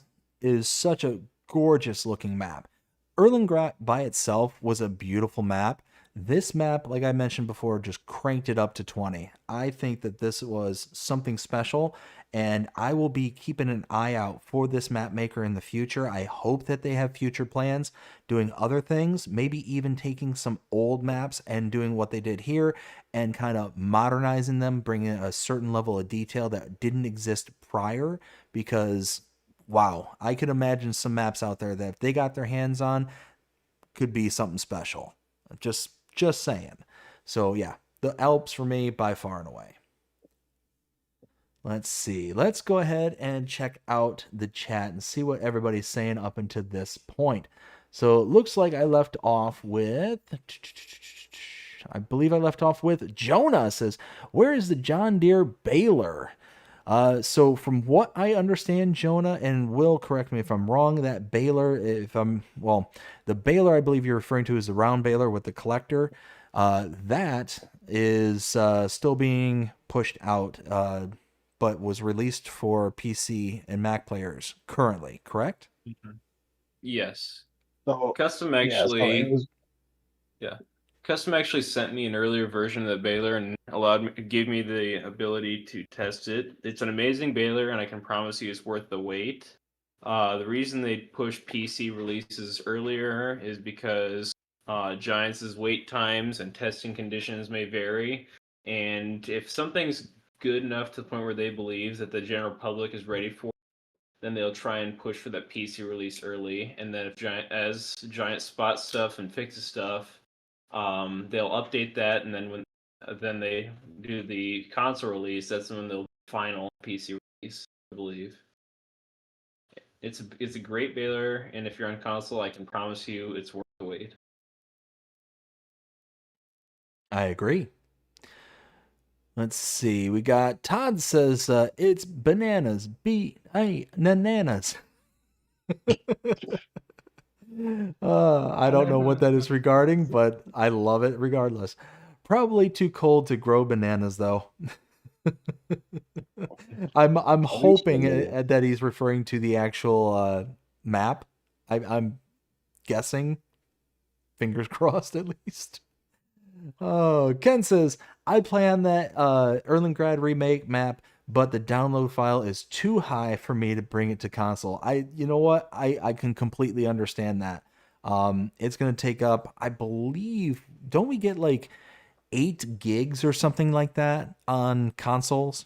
8.1 gigs. 8.1. So you figure that map by itself is 1/8 of your entire space. Mm-hmm. Like it's a significant size. So I don't blame anybody on console who's like, nah, can't do it, don't want it, because it's going to eat up tons of room. But it is worth it, in my opinion. That's just me. Jonah says my favorite mod was every mod. I agree. I'm thankful to every single modder out there who's willing to put in the time and effort that is required to bring out the mods to all platforms or to however they deem fit. Just big shout out to all the modders. Big shout out to Shaban, as a matter of fact. So grateful to every single one of you out there. We got Swim Shady. Still love that name. Says, hey BDD, hey Swim Shady, how you doing tonight? Hope you're having a fantastic day so far. We got Samuel says, what up, bro? Y'all, everyone, y'all. How's it going, Samuel? Hope you're having a great one as well. We got Jonas says, Samuel, try not to use caps. Yes, Samuel, please refrain from the caps. All right, let's go ahead and move along. Let's get back to the screen and do that there. Next one we have is the Tri-Flash Weight. This is by AgriBusiness and is 1.01 megabytes to install. Price point of $6,500. So this is rather interesting. It's a weight, kind of, mostly, yes. It's more for like role play. Yeah, so essentially it's a weight, and it's just a little bit fancier than most weights. It does appear to have some kind of attachable light up sign for your tractor. That's also very interesting. So that top triangle piece you actually move with your controller. You can adjust the height of it. You can twist it, move it around. So you can like put it on top of your tractor. You can put it behind. You can put it up front. So Nice. All in all, this is a weight with extra steps. yeah. So for those of you that know, I mean, it takes something very special for a weight to kind of get onto my radar, to Will's radar. To me, this is just a weight with extra steps.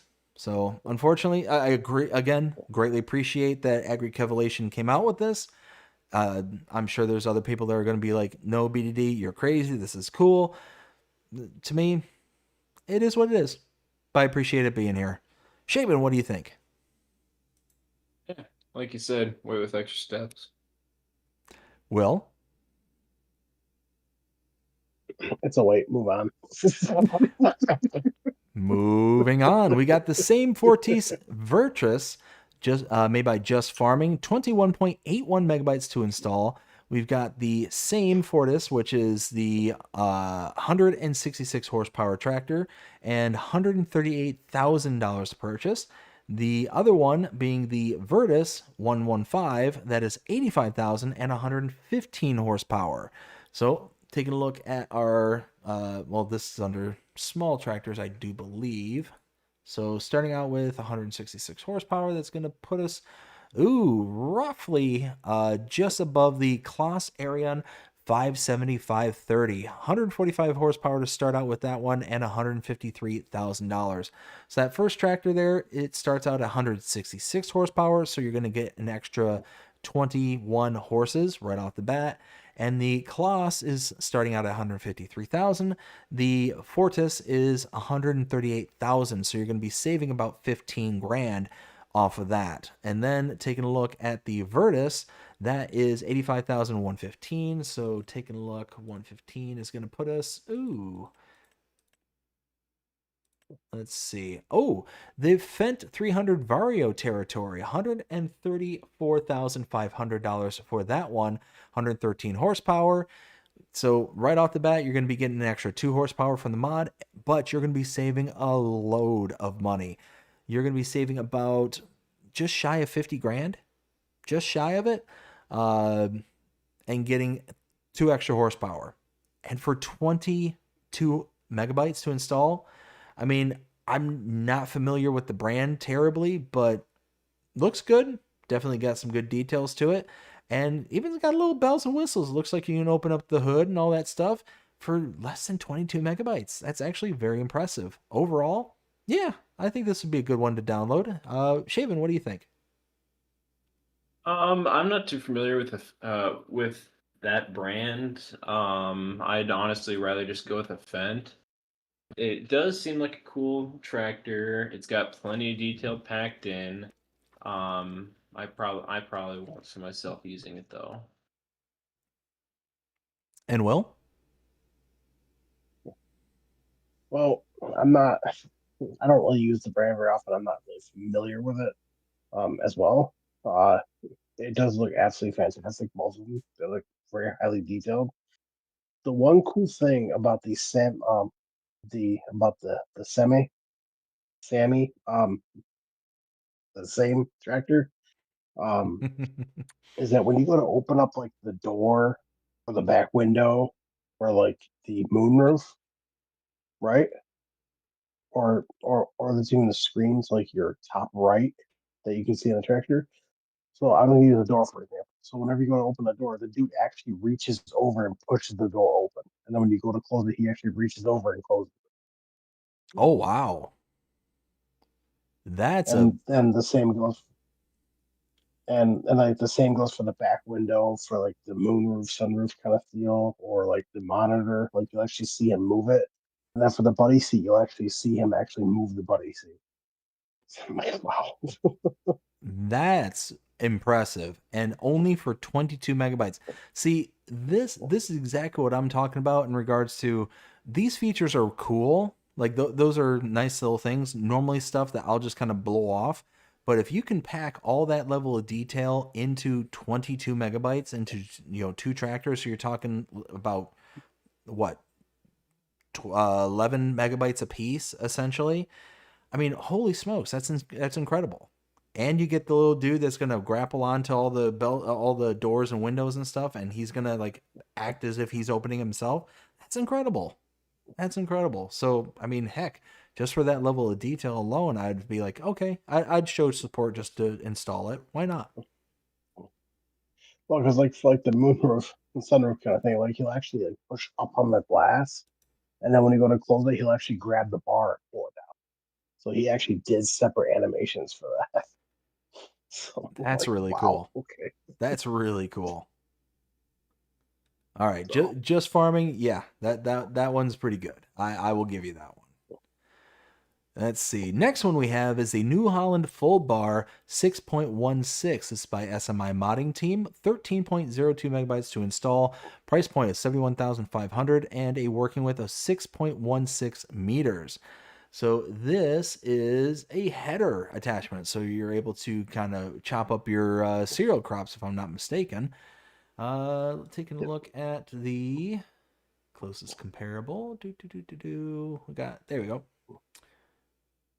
I believe that's going to be probably the Krone X disc. It's probably going to be the closest one. I mean, Kloss is also out there as well. But working with is going to be, yeah, the Krone. So the X disc 620, $69,000 to purchase that, has a working width of 6.2 meters. So right off the bat, the mod 71,500 is already about $3,000, $3.5 more expensive than actually $2.5 more expensive.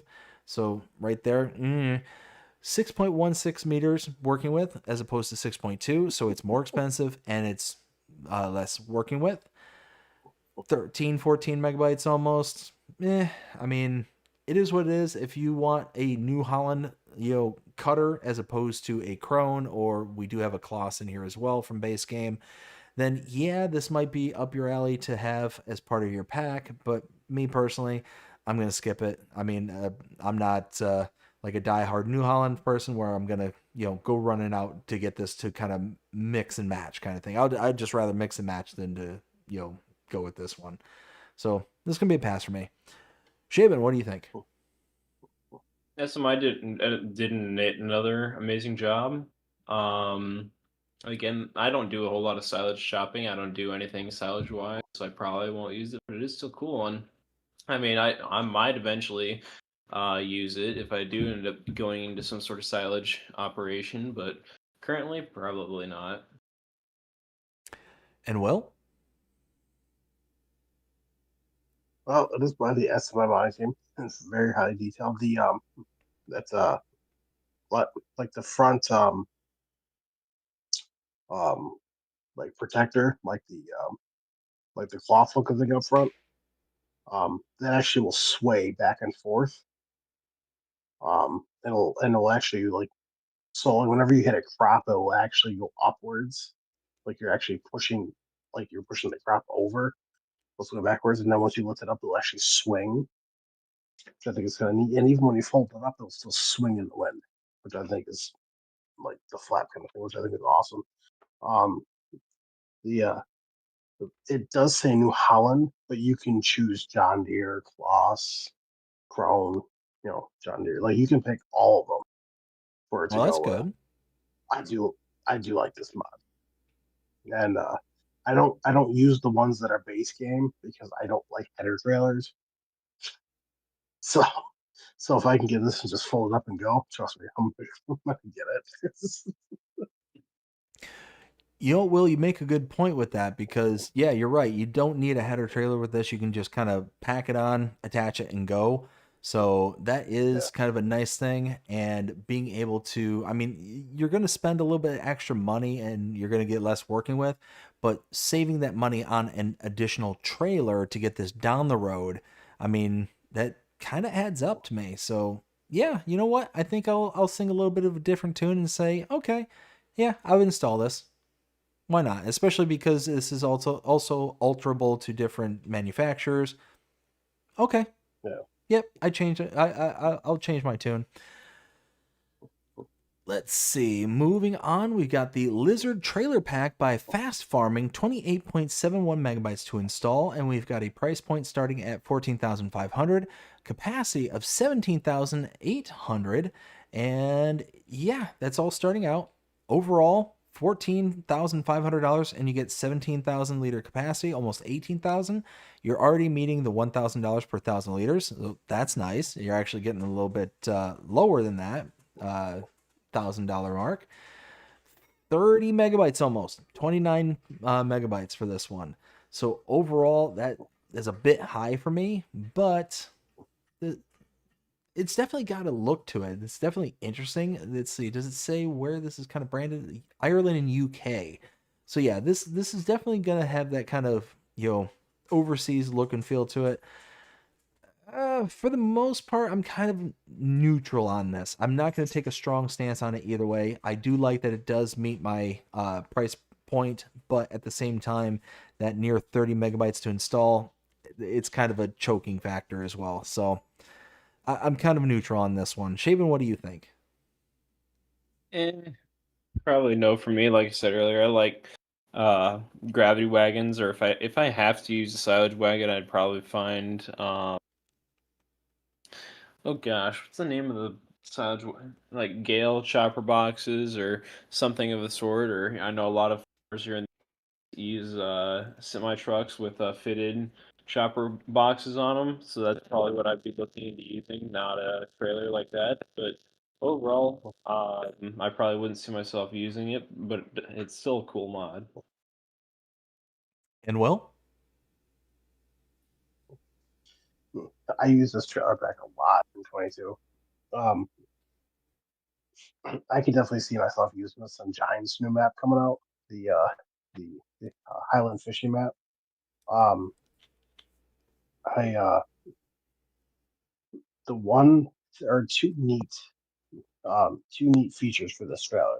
Number one, um, you can actually put it in the parking position. So basically, it opens the tailgate just a little bit and it lifts it up just enough. So if it rains, the water will just run right out of it in real life. Um, uh, and number two, when you actually go to dump the silage, like the back will open up and then it will slam shut. Like it'll go, "Ooh," and then it will bang, and it'll go bang, and then it'll stop.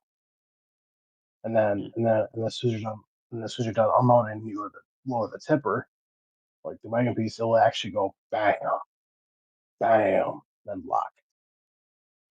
So, Nice. man, I absolutely love it. So, I'm glad it's back. Very nice. Let's see. Next one we have is the John Deere 3756G by Kenny456, 41.47 megabytes to install. A pair of excavators, I do believe. $310,000 starting out for 340 horses. So this looks like basically an excavator pack with certain additional attachments for John Deere. Overall, this is going to be a hard pass for me. Near 42 megabytes to install, that kind of price point. I'm not so big into forestry where this will be kind of like really useful for my end. But if we take a look at our excavators here in base game, let's see. We got the Volvo pack, or not Volvo pack, but the Volvo excavators. Let's see. 340 horses. So that's going to put us closer to the ECB 380DL. $365,000 for that one for 292 horsepower. Yeah, $310,000. So you're talking about 55 grand cheaper than the Volvo. And 340 horses for the John Deere as opposed to 292. So you're getting more horsepower for less money. I mean, for an excavator, horsepower really doesn't mean much per se. Like it's really not going to change your lifting capacity or anything like that. It might throw off your balance and stuff, but you're still going to be able to lift most things, regardless of your horsepower. So for me personally, again, like I said, this is going to be a pass. But it's one of those two where I can see that if you're a diehard John Deere, mean green machine, then I could see this one being good for you. Shaban, what do you think? I'm not into forestry a whole lot. I have tried it. Probably not. It's not for me. I know there's some like die-hard farming simulator forestry guys that'll have like the full like joysticks, full everything, and I think that's awesome. This mod that would be more aimed towards them. I think FS physics have a long way to go before I'll try logging again, but it's still cool. I agree. Will, what do you think? Oh, as everyone knows, I love my John Deere, my number one favorite brand. This is gonna be a hard pass. Only because I hate logging in the game. I hate it so much with a passion that just give me the T-Rex and I'll just go around delete, delete, delete, delete. So, but for anyone who loves logging and is huge into John Deere, this is there for you. So Let's see. Next one we have is the Gulbart Compacto Agro 3M5 by Landry. 6.54 megabytes to install, $12,500 to buy. 100 horsepower is required and 3.5 meter working width for a cultivator.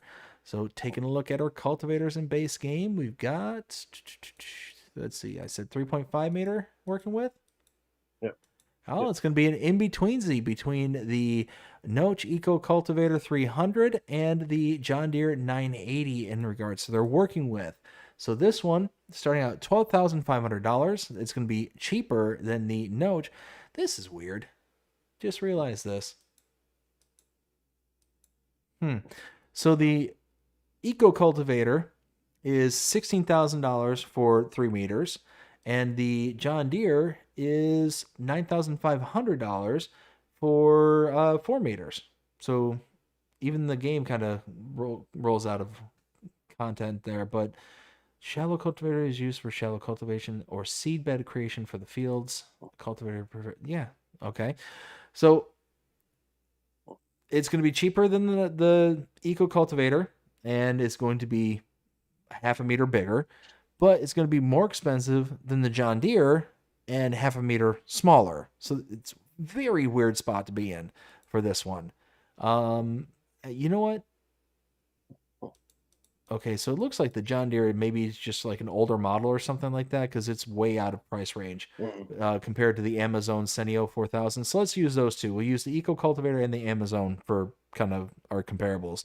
The Amazon's $24,500 and 4 meter working width. Same working width as the John Deere here. And both of which will be cheaper. The mod will be cheaper. And it'll either be 1 meter smaller or 1 meter bigger, depending on which one you're looking at. But regardless, it's still smaller in price than both of them. 7 megabytes to install. I mean, I'm not familiar with the name, with the brand.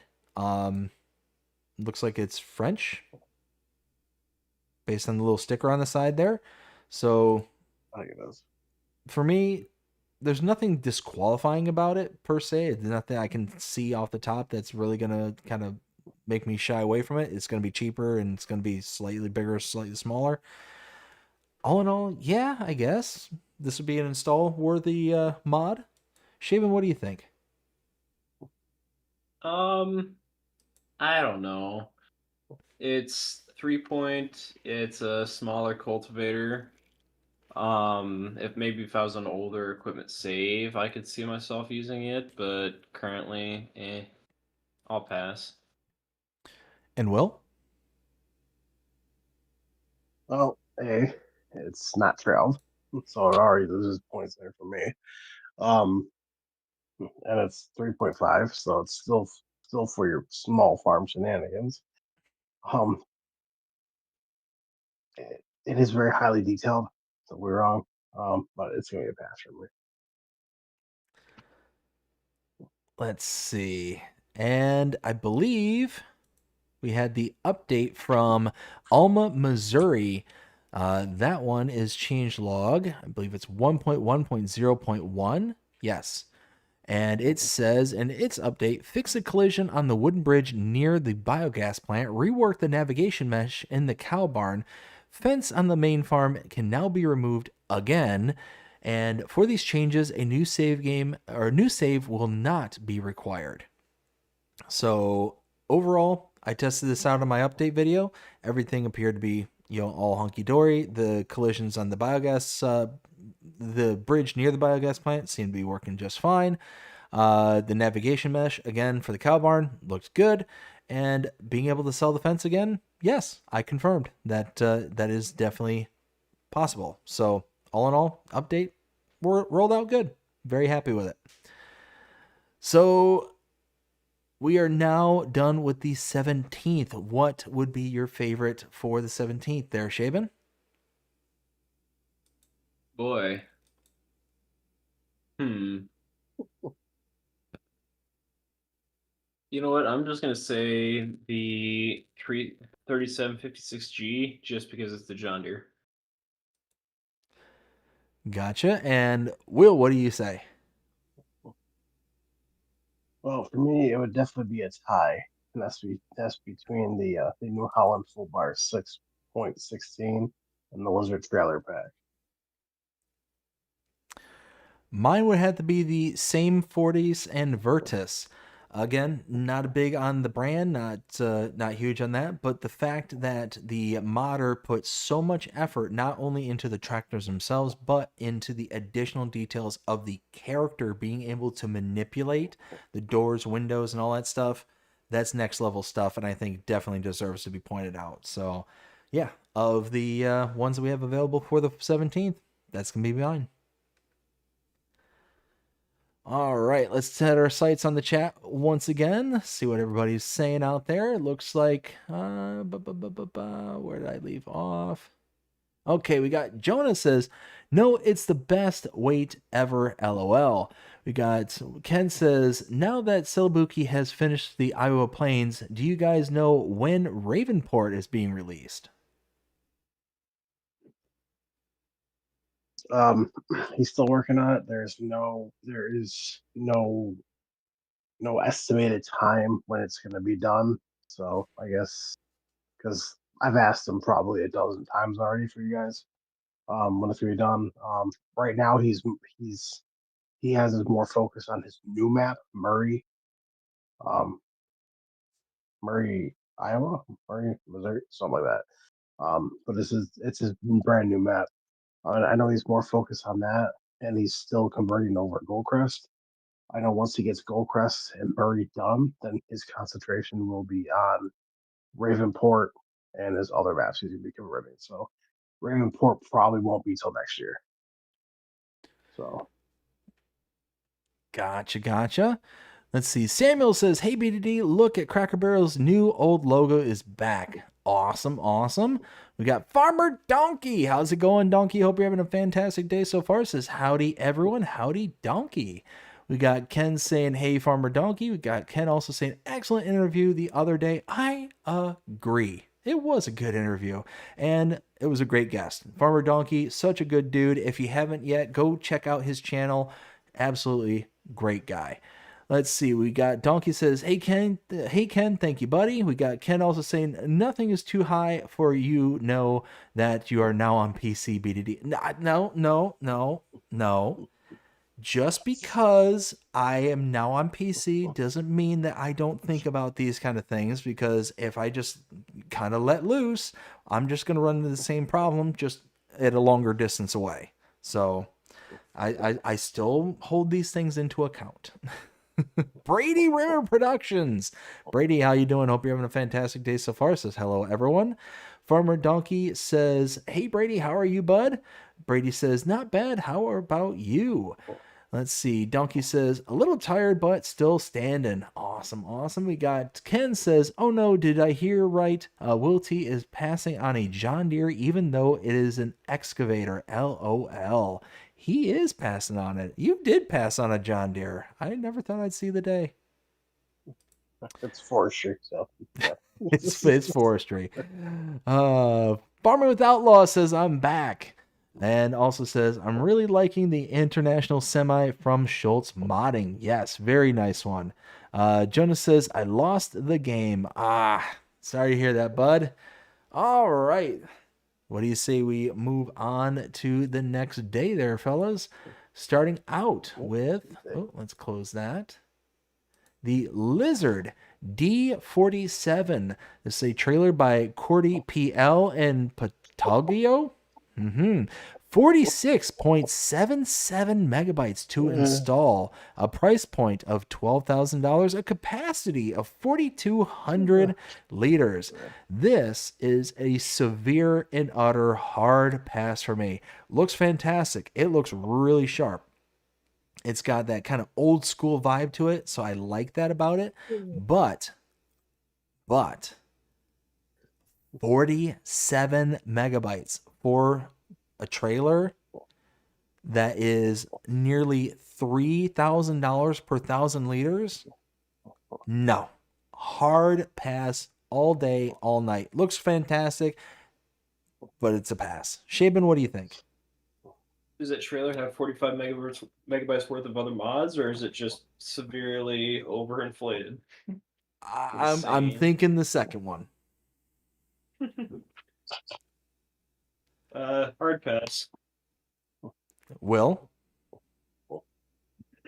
That is gonna be a hard pass for me. I'm so sorry. I was laughing over here. It's like the way that you said it, because you were like the lizard. The only thing that popped in my head was that video from Giants. Lizard. Oh my god, that was funny. That was good.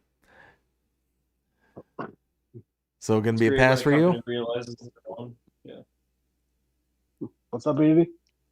I was asking, is this pass for you? You said it is a pass for me. Don't get me wrong, it looks fantastic. It looks highly detailed, but I mean, for a trailer, 46.77 megabytes to download. Forget about it. It has a lot of customization to it, and it does look really good. But I'm not going to spend 46 megabytes on one trailer. Well, again, to kind of put this into perspective, 46 megabytes is like a very extremely toned down forestry map. Yeah. Like seriously, I mean, you can get yourself a toned down forestry map for the same as this trailer set. Like, that's fantastic that it's all highly detailed and it's all customizable and all that stuff. I could never see myself downloading a 47 megabyte trailer. I just couldn't. I can tell you that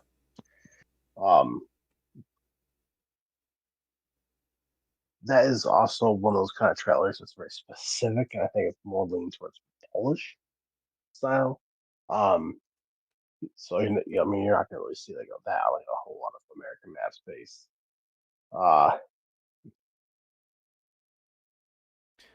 Yeah, it definitely says most popular on Polish farms. Yeah.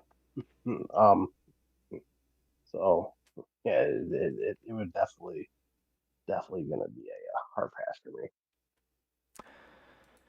All right, the next one we have is Iowa Plains View by Celabuki, 931.13 megabytes to install. 5 out of 5, all day, all night. This map is wonderful. It does require several mods, including the workshop pole barn, sheep goat barn, the horse stable, and AGI grain dryer. All of them by Celabuki. This map is fantastic. Absolutely fantastic. 5 out of 5, all day, all night. if you are familiar with Celebuki as a map maker, then you're going to be familiar with kind of the bells and whistles that are part of this pack. And if you're familiar with Iowa Plains View from the past, it has that kind of same look and feel that Iowa Plains View has, but it feels like over the iterations, I've had 3 iterations now of Iowa Plains View where I have had intimate knowledge of playing on the map itself. And I've created a series on it back in FS22. I believe I played it on FS19, and now have been playing it in the background on FS25. As it has gone along, it feels like it has matured over the years. What's that, Will? Iowa Plains View was never on 19. Was never on 19? Okay, then I'm just crazy. No. So FS22 FS22 to FS25, it just feels like it has matured. And what I love the most about it is specifically the productions have definitely matured over the past 2 iterations. And where it has seen the most growth, in my opinion, is in the northwest corner of the map. So back in FS22, it started out as a kind of farm with a bunch of deco that you could delete and then build up a farm. So it was basically like an old rundown farm that you would then buy the land to build it back up, kind of thing.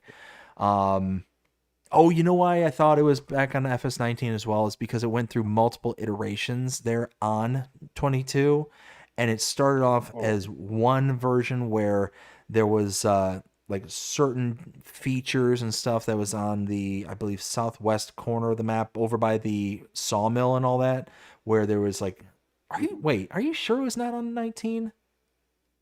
It was not on 19. Okay, then yeah, then it had to have gone through like different iterations in 22 to where there were big changes. Because I remember there was a like not a production, but a area that was kind of bordered off just outside of where the sawmills and stuff were, and you could basically like couldn't really utilize them. And then maybe the later iteration it changed kind of thing to where it was a different style of like placeable where you could delete it and then build it up. And then now here in 25, it's a secondary farm that you can build up and utilize kind of thing. But again, that whole northwest corner I was talking about earlier, the old version was just a placeable area. It was essentially, at the end of the day, it was a placeable area with additional steps. Now it's a placeable area with additional steps, plus it's an entirely new thing. It's a new production point where you have maple trees, where you can make your maple syrup productions. You collect the sap, you can then take the sap to be processed into maple syrup. It's fantastic. So that additional kind of thing is really cool. You got the kind of more details within the town area itself. Again, something that's very cool. Just overall, everything just seems like it's matured over the years, and I just think it's a fantastic map. Very good example of a good American style map. You know, it's got the wide open grandeur to the fields to it, but at the same time, it's not so wide open and so flat that you see the limitations of the machine that you're on, kind of thing. Especially console players, you're not going to see that like rendering ring that's around the player. For the most part, you will see it every once in a while, but it's enough hills and undulations on that map to where it's not going to be like uber noticeable. So overall, 5 out of 5. Love this map. Shaban, what do you think? You know what? So I've tried it. I mean, I'm an Iowa native. I honestly like it. It's a good map, but I feel like there's some details it's kind of missing. I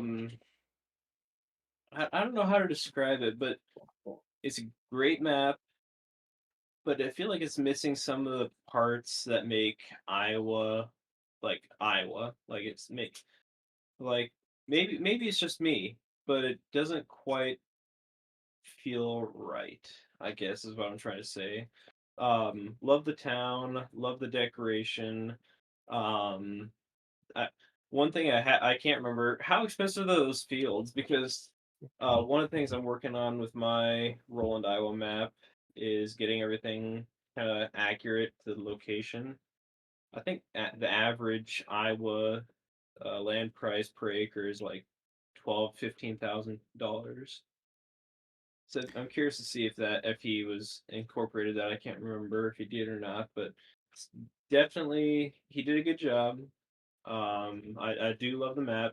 I don't play as much on as I do with maps like oh gosh, what's it called? OS Farms released a really good map recently. It was Forest River. I haven't played on Iowa Plains as much as I have that map, but he still did a great job. Still love it, and I'd like to see what he has for future updates to that map if he ever decides to add anything else. Will, what do you think? Well, as everyone knows, I've been waiting for this. I absolutely love that maple production, which is absolutely fantastic. And you can actually make decent money off that too, especially if you buy like the pancake house and you actually have like all the stuff to make pancakes. Mm-hmm. Pancakes in normal farm mode, like your normal economy mode, you can make almost $7,000 per 1,000 liter Wow. per pallet of pancake. Um, so Now it does yeah, require a lot of inputs, though. yeah, it does. Yeah, but I mean, if you have everything like available to you, and then you can make them, go ahead, make them. Like I like that. Like for me, I'm starting from the bottom and working my way up on this map right now. And that's my plan is to actually buy that, be able to get all these stuff that I need to make everything, buy that, and then be able to make pancakes and sell them because big moolah. Um, but I absolutely love it. I've been waiting for this map for a very, very long time. So he's coming out with an update for it, which we'll get later on with the news. So Gotcha. absolutely love it. And as of right now, it has a 4.5 by 312 people. So That's pretty good rating. Pretty good. All right, and now we are into updates, I do believe, for the 16th. Was there anything to cover on that? I don't think so. Did you have any updates that you wanted to cover for the 16th?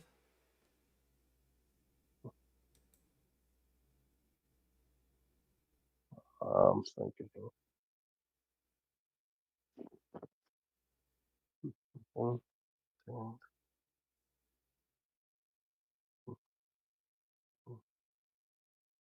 There was just a lot of them, so I figured right. I'd call it out in case you needed to. There's one. Now this one's not for me, but I know a lot of people probably use this. Um, for our console, but the listable pallets and bales, pallets and big bags, change out 1.0.4.1, fixed XML uh, bale size, various balers, added seed treating liquid pallet, so now you can lift that up by hand, and added liftable one containers, regular and XL capacity, and it will care. So now you can lift them up by hand. So I know that was one that I definitely wanted to go over. So I know a lot of people use that. So, but yeah, that's it. Awesome. Well, out of the two mods, I have a feeling what I know, what y'all are going to say is your favorite, but Shaben? Iowa Plains. Will? I will Plains. So I'm going to buck the trend and say the D47. I'm kidding. Iowa Plains all the way. No, Iowa Plains all day, all night. It's a fantastic map. Very happy that it's here. Silabuki just doing Silabuki stuff. Gotta love it. All right, let's check out the chat once again. Let's see. We've got. We actually got quite a few people chatting right now. Where did I leave off though? That's the question. All right, so we got Donkey says, "Why, Jonah? Jonah also says the point of the game is not to think about the game. In Fight Club, we don't talk about Fight Club. Outlaw says, okay. Just seen I'm only 2 subs away from 310. Keep it up there, bud. Keep it up. We got Donkey says, I don't know, but it has been 10 years. Now I've lost the game. Also got Todd saying somebody forgot to render. Uh-oh. Let's see. We got Jonah says, Farmer Donkey, you're my new record. My previous record was 4 years. I personally lose the game on a daily basis. Donkey says, I started playing 18 years ago. LOL, I was doing so good. Let's see. Todd says, someone needs to take 82's course on rendering large poly mods. Gotcha. We got Jonah says, I learned about the game in Boy Scouts. How you find out about the game Donkey? Let's see. Outlaw says, I'm doing a 0 to hero challenge on Iowa Plains. Oh, very nice. That's going to be a good one. I'll definitely have to check that out. Donkey says, kids in high school. We got Todd says, let's see. Intimate knowledge of the map. Easy. This is a family stream. Uh-oh. Let's see. Garrett Rush. Garrett, how you doing? Hope you're having a fantastic day so far. Says, missing ditches and most fields have old fences around them. I gotcha. We got Farming with Outlaws. Says, prices per acre on one... Uh-oh. No, why did that crash on me? Hold on. Bringing it back up. Let's see. It says prices per one of the fields is $14,653 per acre. Whew. Okay, so that's pretty close to being in line based on what Shaban was saying. Let's see. Donkey says, I still have to check out this map. Jonah says, pancakes. Who makes a cake in the shape of a pan? LOL. Jonah. Donkey says honey cornbread in a cast iron skillet might as well be cake. Jonah. Oh, that does sound good. Some honey cornbread. That sound good. All right. So now we are on to the 15th. Let's see, starting with the Manure Crane by Leo, Deus Vault, and Rockstar. To place this down is $2,000, and it's a manure crane. I think it's actually kind of cool. For $2,000, if you want to have like a little bit of level of immersion, Leo is tagged as the main kind of person on this one. It's super highly detailed, looks incredible, 13 megabytes. I think this is kind of a cool little addition to the game. You place this down next to your manure heap, and then you can just kind of utilize it just as a screenshot show to be able to load into your trailers. That's incredible. It's fantastic looking, in my opinion. I would absolutely install this. I think it adds like a cool little detail to the game. Shaban, are you still there, or are you still gone? Yep, I'm still here. Ah, cool. I'm so here. what do you think of this one? If I were to be the person to run the crane in person, I would hate it. It would smell terrible. It's just one of those things like, I don't know if I'd like to run that. Yeah, it's definitely cool, although I don't think I'd be dumping manure piles on the ground out in the yard. I think I'd just go out, scoop the barn, and dump it directly in the trailer, not move it somewhere else when I'm working with cattle. I agree. Will, what do you think? I think he's For starters, I am back. Oh, there he is. Oh, so it was Will that said he was taking off. I thought it was you, Shaban. No, I'm still here. Okay, well then, Will, we are looking for your opinion on the manure crane. So, I think it's unique. I'll put it that way. It's something that's different. Now the arm cannot extend and it cannot bend down. So like the whole arm basically just goes down. I'm trying to explain it. So, well, because you know how like on some cranes, right? Like the arm can bend and you can like lower the scoop down and then raise it back up again. For sure. You can like twist it, turn it. This you can't do that. Basically, just the whole arm just goes down and up, just one motion. And you can close the clamp, but that's about it. Now, from what Chibin was saying, was that he would hate it because it would smell. I absolutely love the smell of Commodore. I don't know why. It's probably because I grew up across two dairy farms, one right down the road and one right across the street. So I was always very used to the smell. I've always loved the smell. Bree hates it. Every time I drive through the country, she goes, "Oh, what is that smell?" I'm like, "Smell home." See, so my grandparents, when I was growing up, they still live there, but they live down the road from a big pig farm, and that is the worst. Like that smell, ugh. To this day, I still have that burned in my brain. That pig farm that was always done. Like we'd have to pass by it to get to their house, and every single time it was just like, oh God, why? Who does this voluntarily? If there was a tier ranking for animal manure smells, it'd be I don't know what would be worse, but I know the worst two, or the least worst, but I know the worst two. It goes pigs and then poultry. So like chickens, turkeys, that is the worst smell ever. It is terrible.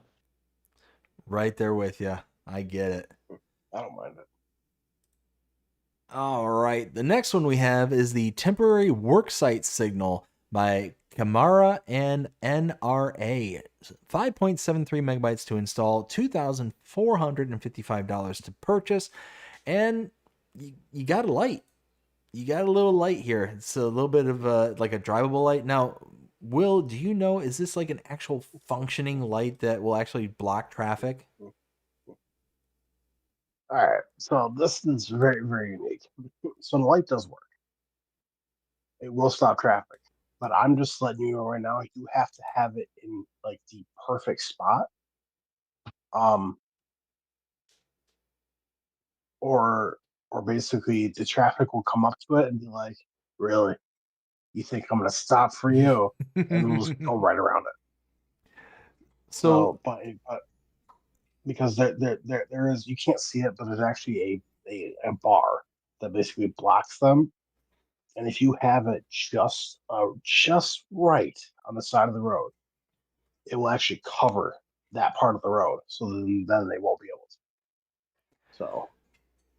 So there was another mod that was very similar to this. It came out a while ago. It's completely laid out differently. It's more like a placeable. This one's more of like a drivable. But basically the same exact thing is that you place on the side of the road and it threw up an invisible barrier.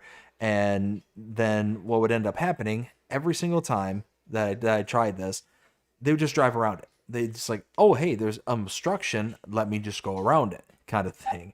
You know, it made sense to have these things in FS22 where the driving mechanics were very much, okay, you're just driving in a line, and if that line is broken, well, then we're stopping. Here in FS25, these make less sense to me because of that additional mechanic. Now, don't get me wrong, I think it's cool to have things like this because you can have that kind of role play thing. But me personally, I'm not going to sit there and try and manipulate this in such a way that it's going to be able to catch everything, prevent the traffic. And inevitably, you're going to get that part of traffic where it starts to go around and then just stops because now it realizes, oh, hey, it was too far off for it to not start the animation, but then be out in the middle of the other lane of traffic for no reason. So for me personally, this is going to be a hard pass just because of like the nuances that are involved with the new traffic system. But I give it an A for effort, but unfortunately the execution is not there in my opinion. Shaven, what do you think? don't know. FS traffic's kind of like a bunch of New Yorkers. You can walk down the middle, blaze right past you. So I mean, Yeah. it doesn't really fit well. That's kind of what I'm thinking. Will, what do you think? Well, I would like to know if this person is the person either from New York or if they visited New York, because I'm gonna tell you right now, because New York drivers like, or even on like maps, like, do people actually go visit New York when they make a map? Because no one stops at stop signs, no one stops at the lights. They're like, I'm just gonna yield at this. It's like traffic now these days. Wait, wait, Um, wait. it's actually funny. I thought signs with white borders are optional. No, Am I? Have I been wrong all these years? so a sign that says yield, you yield. A sign that says stop, you stop. But no, no, no, no, no. That's not how I learned it. I learned that signs with white borders are optional. No. um, Anyways. the Police um, officers like your local police officer is just drooling watching your stream here. He's gonna watch it like a hawk. yeah. For those um, officers watching the stream right now, I'm joking. It's just a joke. For legal reasons, this is a joke. For legal yeah. reasons, it's a joke. um, for me,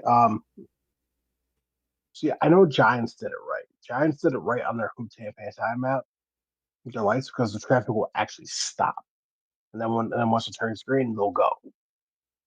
I think doing something like this is kind of more a role play kind of deal. Um, like, it works, but doesn't work. Um, I'm trying yeah. So I mean, if anyone is like huge into role play and you have like, oh, like a tree fell, or I'm doing work on the side of the road like mowing, then yeah, then get something like this. But um, other than that, there's really no sense of having it. Just my personal opinion. So, So I think. um, Go ahead. Sorry. which I think it's funny though, because looking at this, I was actually driving through a construction site just yesterday. No, it wasn't yesterday. No, Friday. And I was on my way back from dropping Bree off at her job, because she was filled in at Lancaster. So I was driving back. Some dude passed me going down the road, and there's a cop, a state trooper, that's sitting right there, because now at every single construction site here in New York, there's at least one or two cops sitting there, because there are too many fatalities that happen, too many accidents that occur, and too many people speed. Like, it's ridiculous.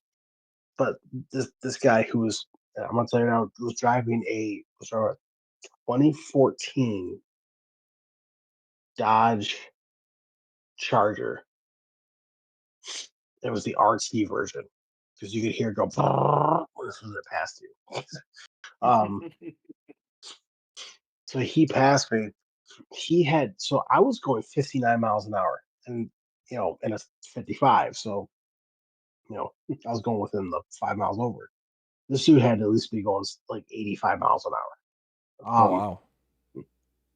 So I started slowing down due to the construction, just to make sure that I was far enough over and going slow enough.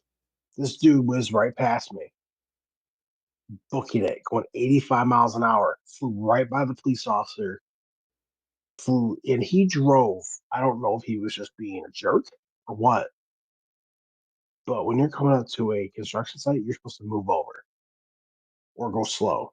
This dude is booking and going 85 miles an hour, and he gets closer to the construction workers, beeps his horn, and then drives off even faster. Um, and then I had to slam on my brakes because the state trooper whipped his lights on so fast. I'm like, oh yeah, he gone. Get him, get him, get him. I rolled down my window and I was like, yeah,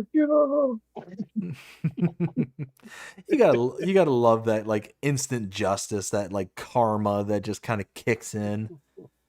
It's like, yeah. okay, it's gonna be a good day now. And only, like, and it's like, only funny when it doesn't like, happen to you, though. This is true. yeah, the like the part I find more hilarious is, okay, was he just being stupid, Yes. or is he just being blind? Because you could see the state trooper sitting there, like quite clearly.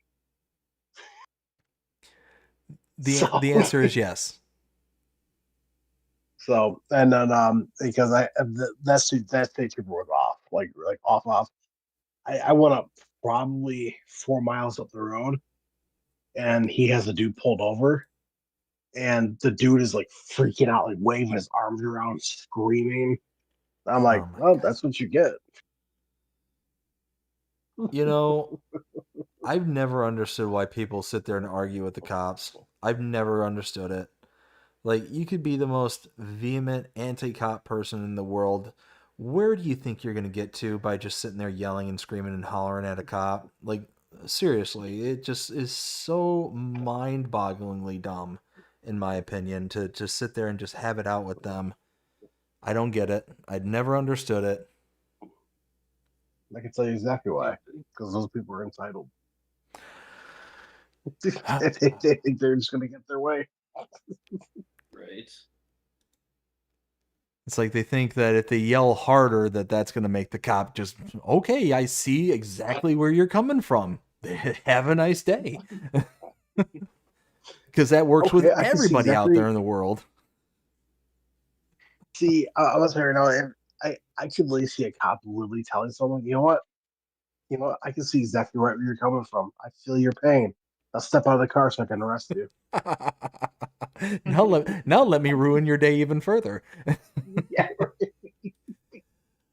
Moving on, we've got the special dairy by Weekend Farmers Duraven, 13.99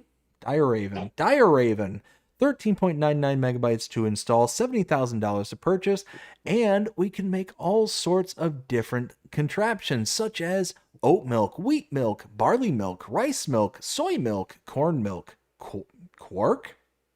What? It sounds like a duck that didn't quite finish its sentence. Strawberry milk, premium chocolate are all the things that we can have. Inputs are barley, corn, oats, milk, rice, soy, wheat, sugar, raisins, strawberries. Output, new products. There is a required mod for this, the empty pallets and box production, also by Weekend Farmers T4XS. And, ooh, hey, I bumped my microphone.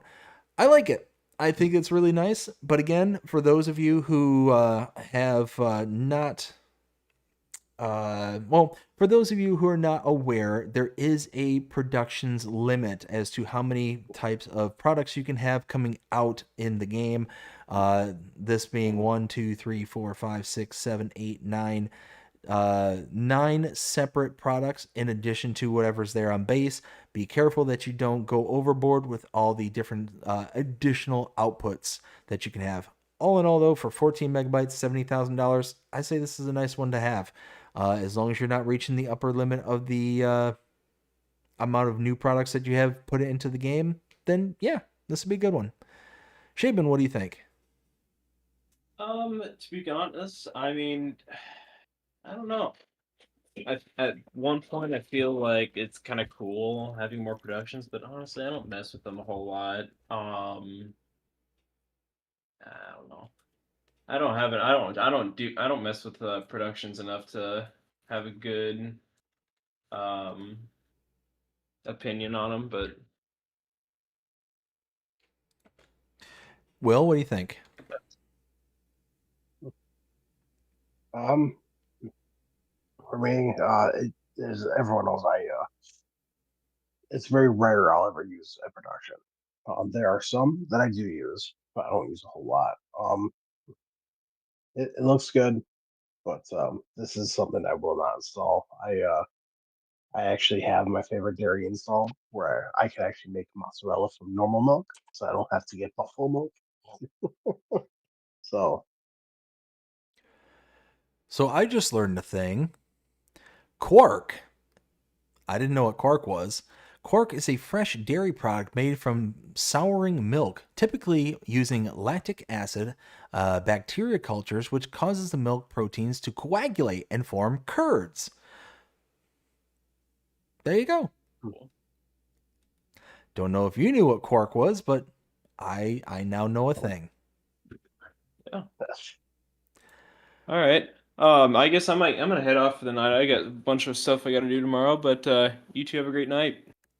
All right, Shaban. Well, You thanks too, for joining Shaban. us here Well- tonight. You have yourself a fantastic rest of your night, and you take care. Thank you, and thanks for having me on. Absolutely, Yeah, our no problem, pleasure. anytime. All right, moving on. Again, big shout out to Shaban Mods there.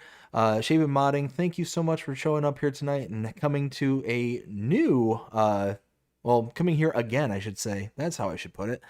Yeah, so big shout out to Shaban Modding. Keep a lookout for his stuff hitting the Mod Hub in the future. Let's see. We've got the round cotton modular spear for wheel loaders. This is by Jolly Farms Modding. 0.21 megabytes to install and $5,900 to purchase. I don't think we have a comparable for this. If I'm not mistaken, I don't think wheel loaders come with Bale Spike's base game. No. I am correct. So this is kind of its own little thing. So if cotton is your thing and you like to be able to load it onto bale spikes, here you go. This is going to be a nice little addition. 0.21 megabytes to install. It's not that big on the install size. So for me personally, yeah, I could install this. Absolutely. Will, what do you think?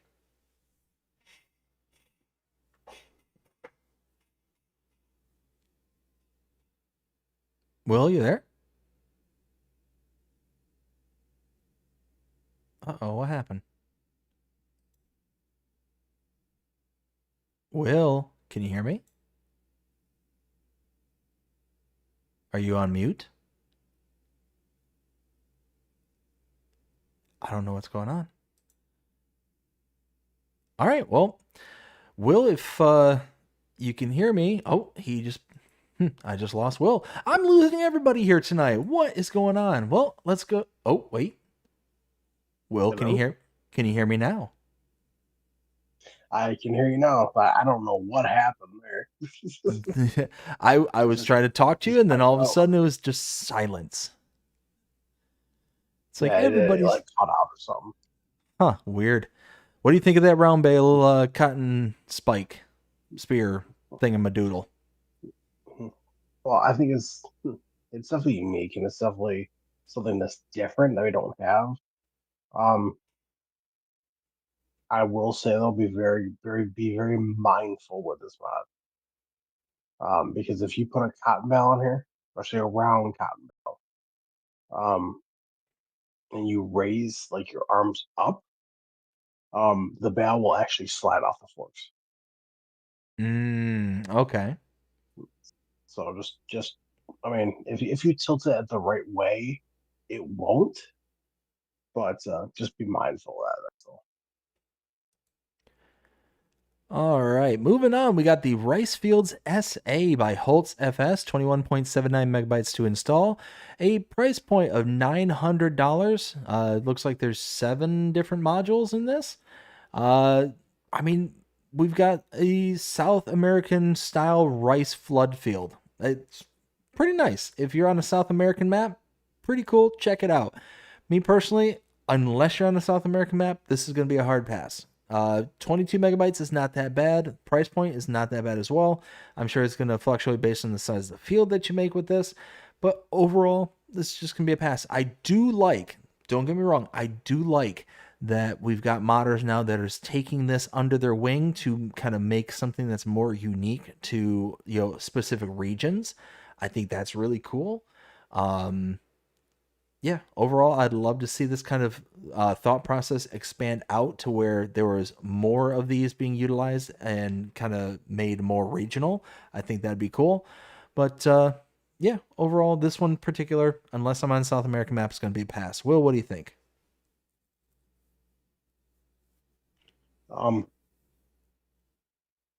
It's definitely different. Like, I mean, we don't really have anything like these that are modded in the game, so it's definitely a nice addition to have. I mean, you could definitely get away with using one of these even on an American map.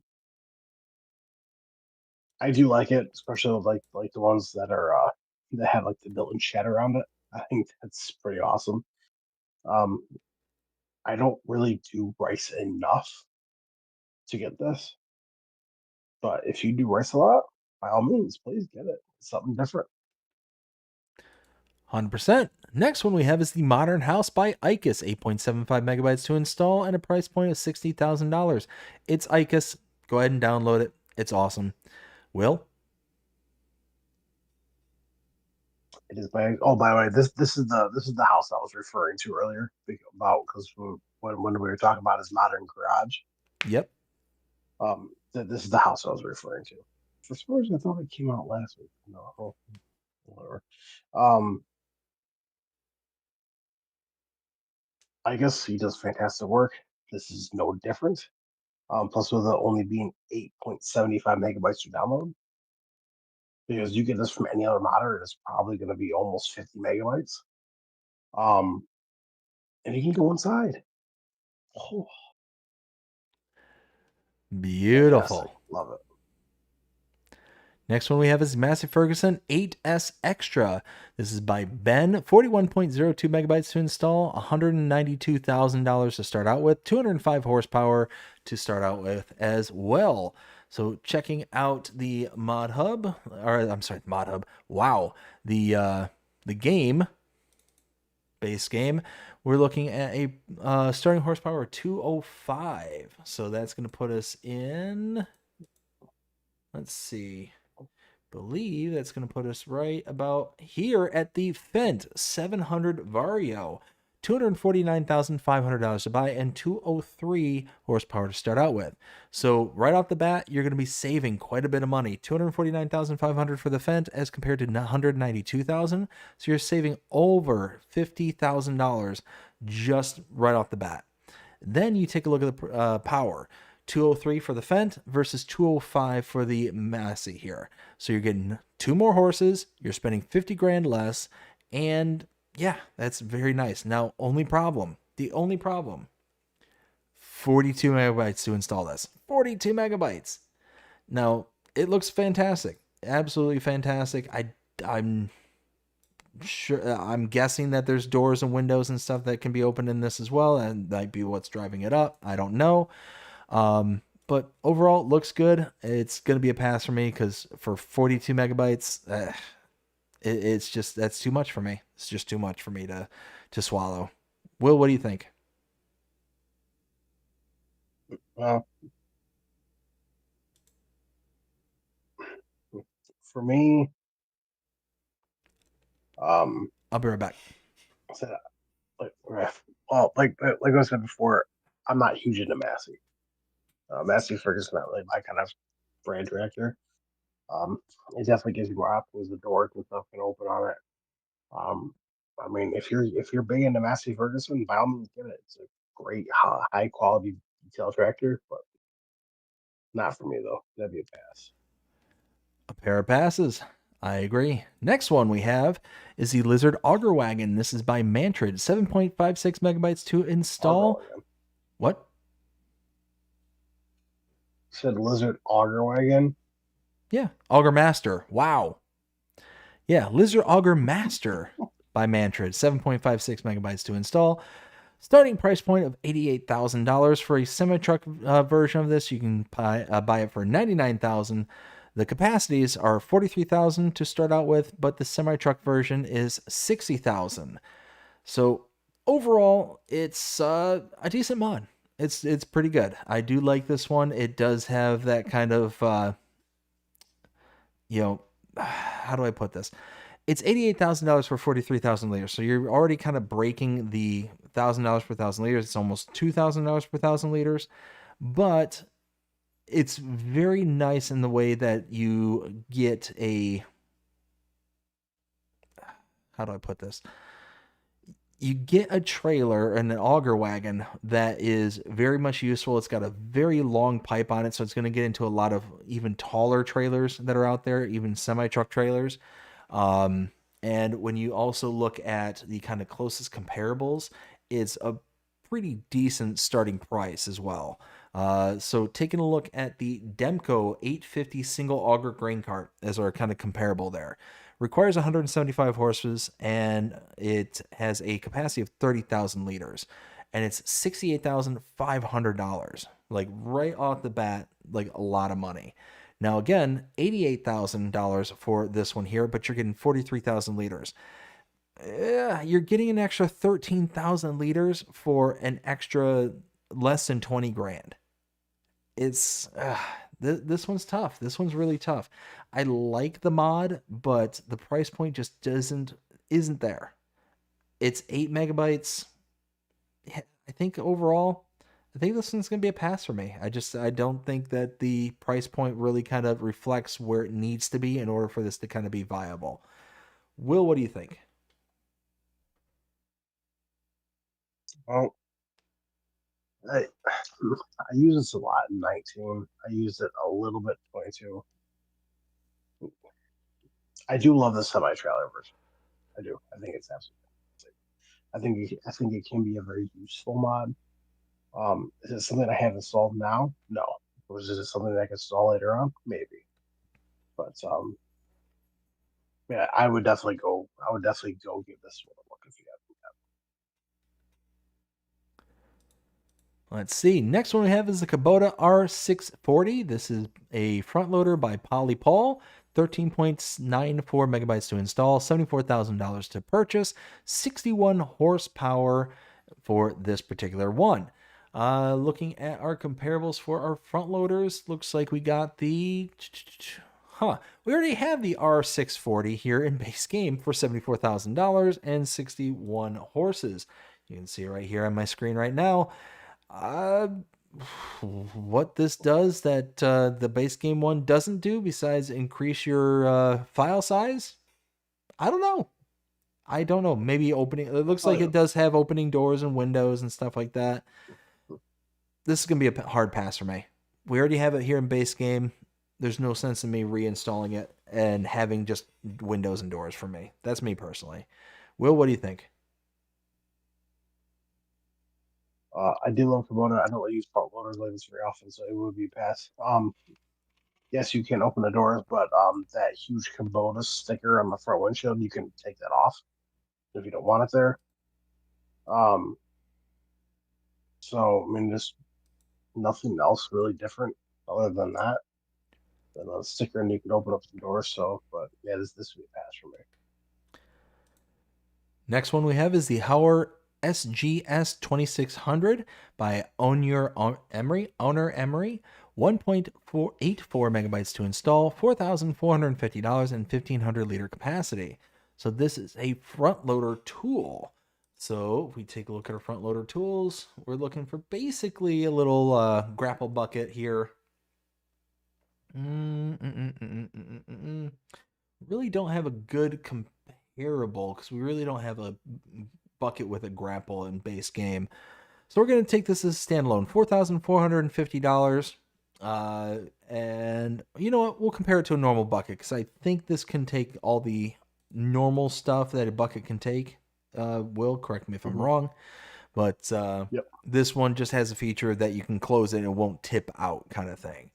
So we've got the Alba Universal Bucket, $1,600 for that compared to this one's $4,450. So this is significantly more expensive. The Alba has a 1,000 liter capacity. This is $1,500. So for an extra $3,000 almost, you're going to get an extra 500 liters. This one's going to be a pass for me. It's not too bad on the megabyte size. It's 2 megabytes to install, but I don't need the bucket with a clamp that badly in order to, utilize it. So I'd just go with the $1,600 output. What do you think? I mean, it's a front loader bucket. I mean, there's not really much else to say. I mean, it would be a pass for me. Like I said, I don't. It's very rare I'll ever use a front loader. So Gotcha. Next one we have is Hatitude Adjustment. This is a production site with an awesome name by Lander73. 6.9 megabytes to install, $240,000 to purchase, and we can make a whole bunch of different stuff such as felt hats made with wool, lime, and digestate, fabric hats made from industrial fabric, the Mazatec hats made by Maize and Honey, straw hats made by natural and ecologically made straw, the Chip Tech hat derived from processed wood chips. All in all, you can make yourself some hats. And like I mentioned before, if you're going to install a mod like this, make sure that you got enough size so you're not breaking your game, because if you have too many of these different production output types, you can potentially hurt your game. 7 megabytes, not that bad. 250 grand for a production, that's a lot of money, but that's kind of in line with what the production costs are. So really, if you got the size and you want to have a little new products that you want to work on, here you go. This is a good one for you. I would install this. Absolutely. I think it's fantastic. I think the model looks good. It's certainly a unique style of building, the kind of brick, factory that it's got right there. I think this is really cool. I would definitely install this one. Will, what do you think?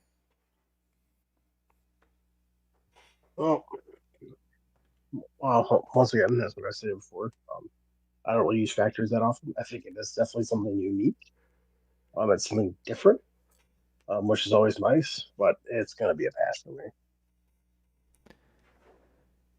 Gotcha. Next one we have is the Gyrax BMXL pack by AgriDesign Modding and NicoDo55. 57.17 megabytes to install. And we've got a range of different trailers here. So we've got the 170 for 47,600, 22,250 liter capacity starting. The 200L is 59,300 and 29,000 liter capacity. And the 240, which is $67,000 and $30,100 to purchase. Overall, this is a hard pass. Almost 60 megabytes for 3 trailers. You're talking, 20 megabytes per trailer, and they all miss the $1,000 per 1,000 liter category. So overall, this is going to be a pass. It's one of those. It's branded, so that's nice. If you want the Gyrax brand, here it is. But everything on this one kind of misses the mark for me. Will, what do you think? I definitely agree. I mean, if you like that brand, Gyrax, go for it.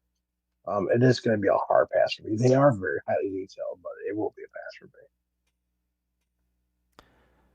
Let's see. Next one we have is the Flegel DPW 180 by Honor Emery. 2.86 megabytes to install, $16,000 to purchase. Now, if I'm not mistaken, I think we've got something similar to this in base game already. No, we do not. But the closest one we have is the FarmTech DPW 1800. So $20,500 to purchase. And this one here is $16,000. So it's going to save you about $4,500 for less than 3 megabytes. I say install this one. Absolutely install this one. You can save yourself a little bit of money. It looks like it's basically the same style of trailer. It's got the 2 wheels in the rear, 1 in the front. So it's going to be likely similar in size than the FarmTech. So it's going to be a pretty good comparison, and you're going to save about $4,500 right off the rip if you want this one. So yeah, I say install this one. Will, what do you think? So I was actually using this on my I Want to Play This Video series, right? Or my live streams. I would up and sell this as fast as you possibly can. Uh-oh. So I loaded bales up. So I put one layer down at the bottom, right? So we got two, 4, it's like 2, 4, 6, 8, 10. There was like between 8 and 12 bales on the bottom. Okay. And then I put a whole other row up top, right? So yeah, like 2, 4, 6, 8, I filled the wagon up. The whole back end sunk into the ground, even when I was driving, and the trailer kept going from side to side. Oh, Like geez. there was no weight in the front. So, I mean, if you're only going to put like 4 or 5 bales on here, or maybe like 10 pallets, then you should be fine. But other than that, that would sell it immediately. That's what I did. Well, sounds like that's going to need an update in the not too distant future. Next one we have is the Farmhouse with Interior by ICUS, 15.38 megabytes to install and $25,000 to buy. Again, it's ICUS. I love it. It's kind of like a modular looking style home, which I think offers a good competitive alternative to what you get as the modular in the base game. For 25 grand, it's super cheap and it's highly detailed. It's by ICUS. Need we say more? It's by ICUS, and you can go inside. Great. Booyah. Moving on. Bioplastic Production by Kia Go Modding and ProLoop, 7.40 megabytes to install. And we have the various productions of maize line. It's, let's see, maize plus water plus enzymes equals bioplastic. We have the potato line, which is potatoes plus water plus enzyme equals bioplastic. And then the sugar beet line, again, everything the same, but for sugar beet. $90,000 to purchase this. You also have the canning factory as well, so you can make things like canned peas, jarred green beans, canned carrots, canned parsnips, canned beetroots, so on and so forth. So you get all this stuff. That particular factory is $120,000. And yeah, again, very similar to what I was saying about the other ones. These do create different styles of outputs, so make sure that you're not over inundated with the number of outputs that you have. But this is another good example of being able to take your products and utilize them in a different way. I like it. For less than 8 megabytes, yeah, sign me up. I would absolutely do this as long as I have the space available to not break the game by having these extra outputs and productions. What do you think? Well, once again, it's a factory. I don't really do factories. There are some that I do use. I mean, it does look very good. It looks very highly detailed. But it's going to be a pass for me, though. Gotcha. And that is the last mod for the week. You want to come up with your favorite for the week? Oh, not for the week, but favorite for the, what was it, the 15th? Both ICUS buildings. So, I 100% agree with you. I'm going to add a little caveat that in addition to the ICUS buildings, I'm also going to throw in as a honorable mention, not as one that I think competes with the buildings, but honorable mention, the Ricefield SA, because it is something that we have yet to see up until this point. I think it's unique and that it deserves another call out. So that's me personally. Like I said, that's all the mods for the week. Yep. We're going to crack into some news there, good sir. Absolutely. One second. All right. So actually, before we do that, sorry. Before we do that, let me catch up with the chat just real quick. Let's see. Where was I? Okay. Outlaw says, I have 2 videos out already of the challenge and another video going for the to be released Tuesday or Wednesday. Very nice. Jasper the Farmyard Ghost says, boo, it's your favorite Farmyard Ghost. Me and Klaus are so ready for Halloween this year. Very nice. Gotta love it. We got Donkey says, Pig Farm makes me think we need a bacon production, LOL. I would love for there to be kind of like slaughterhouse productions on Farm Sim, but I'm pretty sure Giants has flat out said no. They said no because they would have to change their rating from E for everyone to M for mature. Yes. Which is sad. I mean, I get it. I understand why they were doing that, but it still makes me sad. Let's see. We got Outlaw says, you think pig manure stinks? You should smell chicken manure. Oh no, I trust me. I know. my grandparents also had chickens on their farm, and yeah, it was definitely interesting. But it was that part of the trip where you go from smelling nothing but fresh country air to all of a sudden downwind from the pig farm. It was a bit rough of a transition. Let's see. Reaver says fish manure is awful. Again, I agree. You know what? I'm not even going to tell that story. Let's see. Ken says, hey Jasper, just keep Klaus in check in Halloween, please. Or might have to call the Ghostbusters, LOL.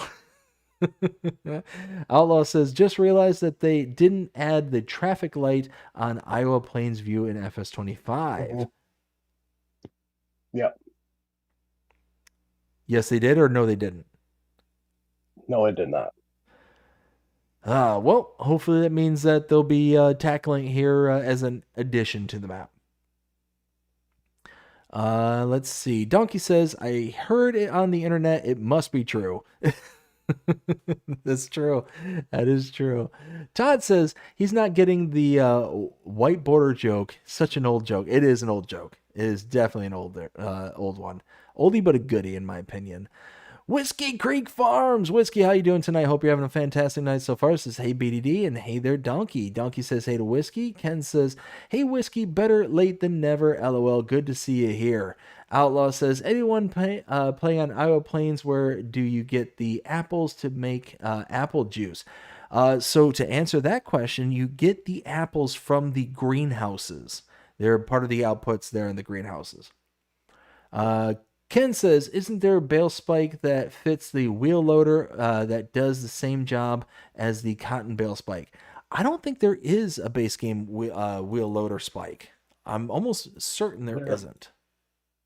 There are modded versions, but there's no base game. Exactly. There are modded, but none base. Now there is the bale fork and the Albert bale fork F155A. Those are for the wheel loader, but they're for like normal round bales and square bales. Like there's not like one for like cotton and a spike kind of thing. Where was I? Okay, Ken says, no, I read that. Whiskey says, hey there to Ken. We got Mercia Popa says, hi, May. Hi, man. Hey, man.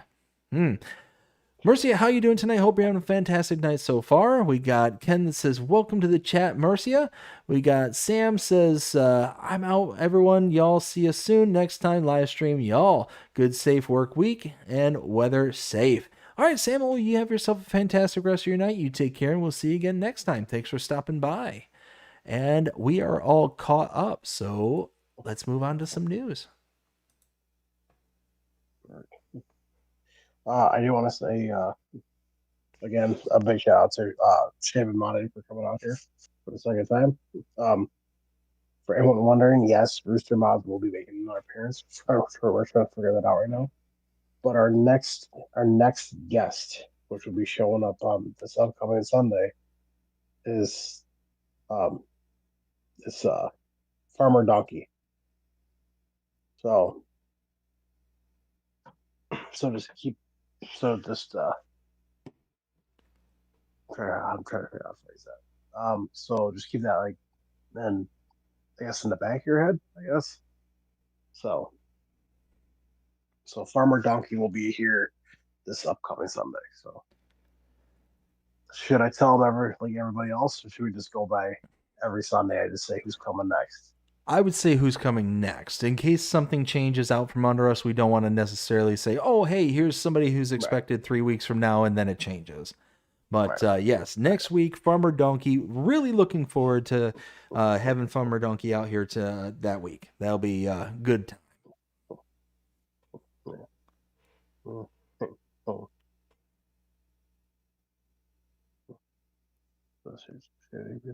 Alright.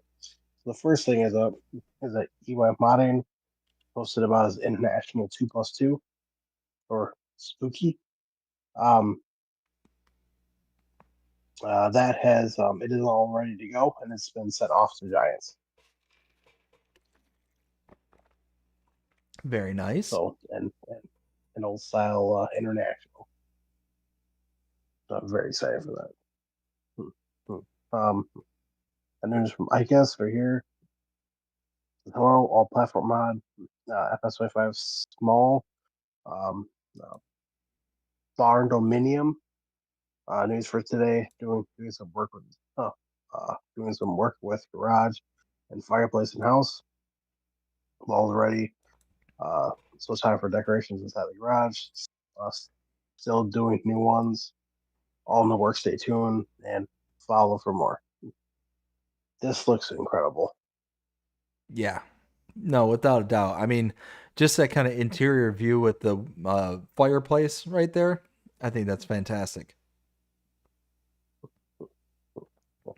I just can't wait for I can't wait for him to announce his next mod, which is going to be his Caldor. So I'm excited for that. And the best thing about ICAS too is ICAS' stuff usually comes out pretty quick after he submits it off to Giants. So well-oiled machine over there at ICAS. Oh yeah. Next one is going to be news from Ross and Mods, basically just stating that another Taylor attachment, the Viper Pack, has been uploaded for all platforms. So it's with Giants. Nice.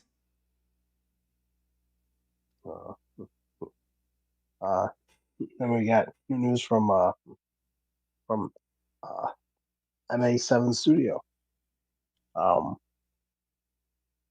they say is discover the first 5 images of the main farm of Machete. I think it's pronounced it. So this is a new map that they're working on right now. I'll be darned. I'm sorry, it just dawned on me. My 7 Farmer. Yeah. MA7 Studio. Okay. Huh. Yeah. I mean, so for those who are familiar with MA7 Studios, made map Pelinier. I don't think they have anything else out for FS25 as of yet, but they've got some other mods and stuff. But map wise, this looks incredible. I mean, you look around on this and it looks insane. So good. This one screenshot here, you got the kind of cow barn in the foreground, you got the kind of other buildings in the background. All the buildings kind of have that nice weathered look to it. You know, it's got that almost ominous fog in the background as well. Like, they did such a good job with this. Like, just looking at this farm that they got set up here. Oh, I'm so looking forward to this. So your next one is going to be from Celabuki. There's good news for my console players. A brand new stylus system is on its way. And it will also be available on consoles. So basically, it's the one from Elma and also from Plains View. So he tried to bring it to FS22, the baseball couldn't. And he said that as many requested, I tried to make it simple baseball, but it turned out to be impossible. The reason for that is the system has over 365,000 triangles, which the allowed limit is only 250,000. So he said And since Ultimate mods are a mod hub available for consoles, I've decided to rebuild it completely from scratch. I'll do my best to make sure that console players enjoy it too. So we're getting that big green silo as a placeable. That's awesome. So, yeah, right here, and then also from OE too. We got the update for update 1.0.0.1 coming soon. Basically, he's just saying that he's preparing it. It says a slurry bug. It was impossible to take slurry from the hog confinement. This has been fixed and will be included in the update. Good news, no new save game is required. Right to the point, love it. Basically, they just have a exclamation point and a triangle. Basically, for manure pit, alfalfa, bale selling, and fence removal. I'm not going to get completely into that. So if you guys want to read it, you guys can. Basically, he's saying that people were saying that there's something wrong, but on his end, it was fine. So he said, new addition that made it possible to sell the farm roads together with the farmhouse. So that is nice. I know another one that he is going to be that's not in this change log right here. I don't know if it's coming with this one or the next one, but he is going to be making the maple syrup or maple sap trees, maple trees. He's going to be making that production as a separate placeable, so you can like place it down. So you have more than just that, which is fantastic. Sweet. Literally. Yeah. Yeah. I saw this. I'm like, BDD love this. The new news from Mr. Hector Mods. FS25 Caribbean Countryside Map, work in progress. Stages 3 out of 4. Gameplays, new features, and new content. Basically, a new area, food processing plant, and preserved food factory. So, I love it. I cannot wait. This is another one of those maps where the FS22 version was so good that I can only imagine how this is going to be in FS25. So highly detailed. It was an absolute treat to play on this map in 22. I've been chomping at the bit. As soon as I found out that this map was coming to 25, I knew that this was going to be a map that I'm going to keep an eagle eye out for. well, and of course, as soon as I see the news, I post it on my page. So, let's see. Okay, here. New news from Hispano Modding. So, what Mozzie has right now, with Giants waiting. So, one's in testing right now. So, you have testing today, which is the John Deere 6R series. Testing completed. You have the, I think it's supposed to say new, not Mew. New Holland TH742, the Massey Ferguson Series 3700L. In review, they have the Manitou MCL 625/MTL 737 and the Krone carries. And then all in testing, or all pending testing, I should say, you have the Case Steiger four-wheel drive,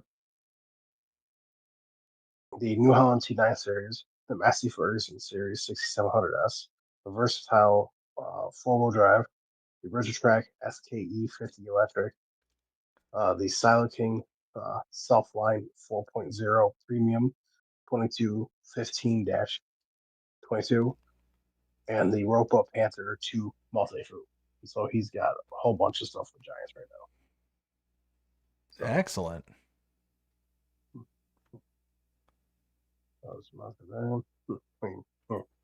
New news from Lancey Boy. So he said, I have to say that the final version is now complete. Unfortunately, I haven't made it movable. There's a lot to go in this, but at the moment, I do not have the time with private life. But I will make it so it can be transported in an update. Hope that you'll be happy with it being static. Um, I will be sending this off to my testers for a final check before sending it off to Motto. Looks fantastic. I mean, as even if it's a stationary repair trigger, I mean, at the end of the day, it looks awesome. And anything from Lancy Boy has always got to be like a welcome addition, in my opinion. Yeah, but I mean, as soon as you can come up with that update to make it movable, it's going to be a game changer for people. 100%. 100%. Be able to lug this thing around to somewhere across the map and be like, boom, here it is now. Oh, looking forward to that. Next one, of course, is the John Deere, which everyone, which, okay, I'm gonna go a little mini rare here.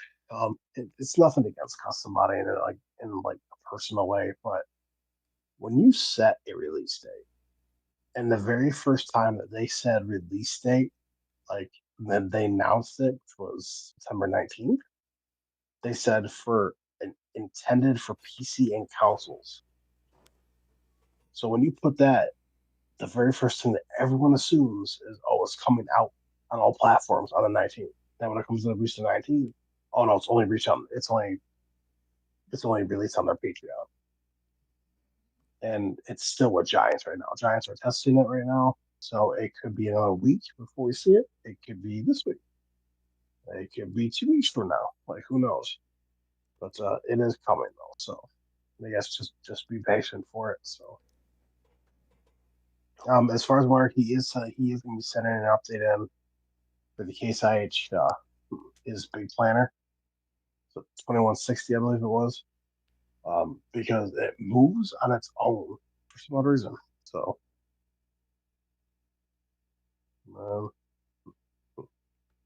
yeah, and then here's all those the new news from JMZ, which is basically all the machines that came out on Saturday.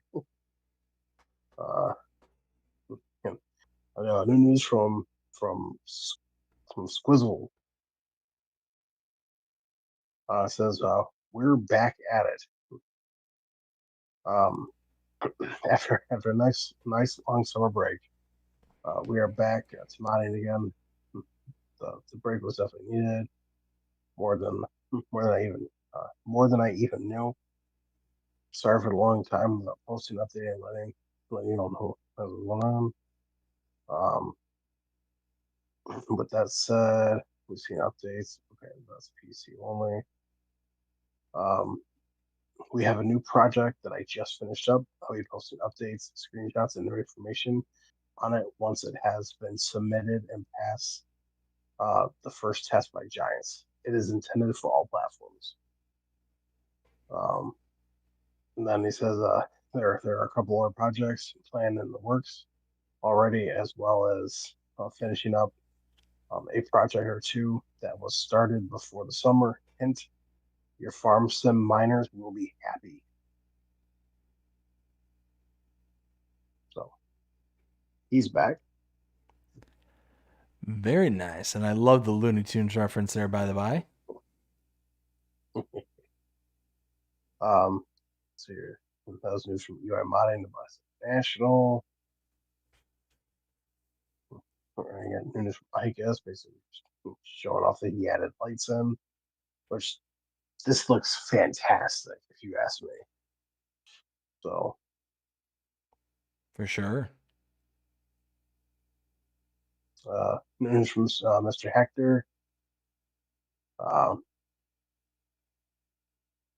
Basically just saying a new area on the map, which we already went over at the beginning.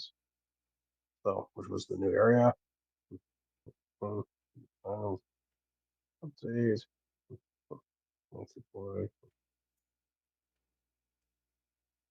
So, that's just old news on his workshop because we already read it previously. More news from Vegas about his shed. Updates. Oh, here you go. News from JHHG Modding and JMZ. Yeah, so all of these came out already. So all those already came out already from them. Mm-hmm. That's just, I guess, showing off their their Barnuminium. Once again, that was in earlier stages though. Here you go. Oxygen David. Who's Oxygen David? Progress on Whitcomb Park Farm is going well, and the town area is nearly finished. The animal dealer and train station areas are the latest additions. So, he also states that he's getting better with like 3D modeling and Blender and stuff like that. So he's adjusting some things as well. This map looks fantastic. Yeah, I mean, you look at the screenshots here, and I think it's the third one there. It shows like a Shell gas station in there. I'm sure that's going to be debranded, for the final, like final run. But holy smokes, it just looks insane. Like this, it looks gorgeous. Every screenshot looks amazing. Yeah, see, there's like the subway and like all this, like that's all branded and stuff. I'm sure all that's gonna have to be taken out and all that stuff. But holy smokes, it is incredible. Yeah. And for anyone wondering, yes, Oxygen David was actually the one who helped Giants with their Highland fishing map. So he did help make that map. That's incredible. And then it's from Roughneck Modding Crew.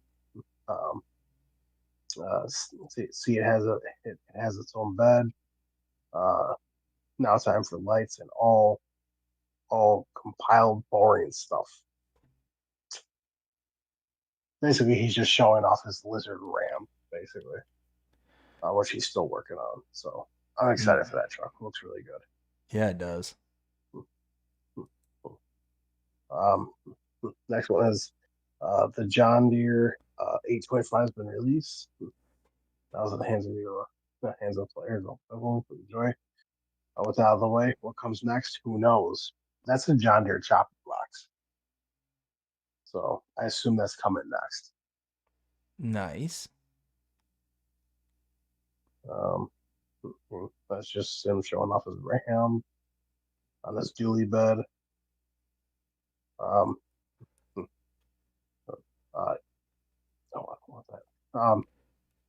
UI modding news from him.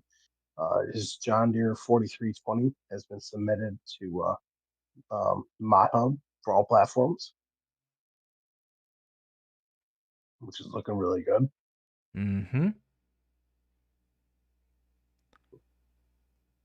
And yeah, that is it. Because the next one is that other one from Legacy Ag, which we already talked about. So that's it for news.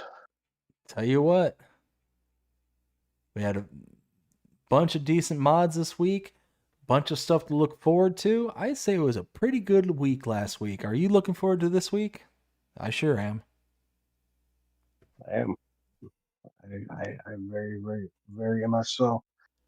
I mean, I told Bree something, and I'm pretty sure that it kind of made her upset, which I didn't mean for it to happen, but she kind of left it off at the end. Because I told her deep down, I'm like, I really hope I don't use surgery because I go back to work. But on the other hand, I hope I do because then it means I can sit there and play the new expansion when it drops. Yeah, I mean, one of those that, on one hand, it's, get to go back to work. You kind of get to go back to some sort of normalcy. On the other hand, you get to play the game. Yeah. So, and I also want to thank everyone because my Facebook page for WillTGaming has bumped up from 49 people to 52. Nice. So it's slowly growing, and I appreciate everyone for that. My YouTube channel, even though I haven't posted a single thing on there, it has been growing. We're at almost 130 now, 130 subscribers. So I'm very very thankful for that. Um, and for my Twitch, I am almost at 55 followers now. So slowly getting there, man. But I really appreciate everyone's support on everything. I'm hoping by Christmas I'll be able to get my new PC, so that way I can actually start making better content for everybody. So yeah, I tell you what, man, we every time that I finish up the show here, we get towards the end, things start wrapping up and all that stuff. I'm so glad that we started this show because it gives me an opportunity to go in depth these mods and to the news and all that stuff that I normally wouldn't get a chance to do. So right. like focusing on like the mod section, right? Mm-hmm. Looking at the closest comparables, looking at the cost analysis, looking at the horsepower, looking at all these different aspects that, like, if I was just a casual person going on the mod hub and I'm sitting there like, oh hey, look at X, Y, and Z, look at all the like the Nemislov stuff, that JMZ, I'd be like, okay, well, it's within my my megabyte size. It's within like a reasonable, what appears to be a reasonable price point. I would just be looking at the data that was here on the mod hub, and it's like, okay, why not? Click the download and go from there. But I mean, overall, I love being able to do the show and going in depth because I get to understand more about these mods, more about the news than I would have been able to without the show. So I just have such an absolute blast every single time. And the fact that we have, you know, Shaben Modding coming out, making a return visit here to the show. We got Farmer Donkey coming out next week. I mean, it's gonna be awesome. I mean, I'm looking forward to it. And then we just had Rooster Mods on last week. Mm-hmm. Now, all I'm gonna say, I'm not gonna announce who it is. But past Farmer Donkey, we have a couple big people coming on. So, which Yeah. which I'm gonna tell you now, it was very tough to get one of them on here, but he's making an appearance, so I'm very very happy about that. So, Oh yeah, and big shout out to Shaben, big shout out to Farmer Donkey, big shout out to Rooster, everybody who's come on as a guest on this show. Big shout out to every single one of them. They're offering us their perspective, their kind of input onto, from the mods, whether it's from, like Rooster and Shaben from a modder's perspective, whether it's from, other people's perspective. We had Rail Fanning Jonah on a couple of weeks ago. It's just a casual gamer and part of like both of our kind of ecosystems here on YouTube and in your realm there in Twitch. I mean, we get the additional perspective from so many different, points of view on this thing. And it really makes it, because, you'll kind of gather our points of view and our perspective on things, and you'll kind of be able to understand, okay, this is likely how Will and Dave are going to feel about this mod versus that mod versus all these other things.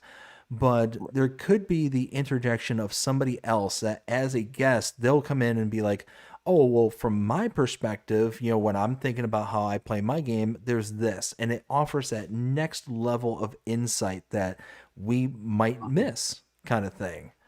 So I absolutely love it. And again, big shout out to all the guests, past, present, and future. Looking forward to it big time. well, you know what's funny though? What's that? Is that the very first like I guess like modder or slash mapper person that appeared on here was BC Bueller. Yep. So which I know I did have a conversation with him just yesterday. Yeah, just yesterday. Um, it was, yeah, oh, what time is it? 12:54. Okay, no, so it was a couple days ago. Um, uh, he does want to come back on again, to AgriBusiness. So I gotta find out a day to get him on here. Um, Excellent. all I'm gonna say is I just really hope deep down that everyone really appreciates this. Because it's not easy. It's not easy. Um, posting all this news constantly. It's not easy posting the mods. It's definitely not easy trying to get people on here, especially modders, because they're busy doing other things and and they're taking time out of their day to come on here. Um, which Bree told me today or yesterday, I should say, um, that what I do for streaming, for Facebook, even for the farming simulator community, she said what I do seems like a full-time job. Yeah. Yeah. I'm No, like, yeah, it's, I guess. it absolutely, is a lot of time and effort and all that stuff. But, for all the people out there that, follow along, that come out to the show, that hang out with us, I mean, y'all make it worth it. Y'all make it worth the extra effort, the long hours and all that stuff. So, give big shout out to all you, the viewers. Mm-hmm. Let's see. Real quick here, we got Farmer Donkey says, "Who is Farmer Donkey? I haven't heard of him." I wonder if he will use the hook load machine to move the container workshop. Maybe. No idea. This is one of my favorite news channels. You guys do great work. Well, thank you so much there, Donkey. Greatly, greatly appreciate it. But I don't know, man. Is there much else to say before we go ahead and sign out? Well, other than I guess just if you guys haven't yet, make sure you check me out over on Twitch, which I will be streaming later on today. Over on Twitch, which you can find me over at Steinair24.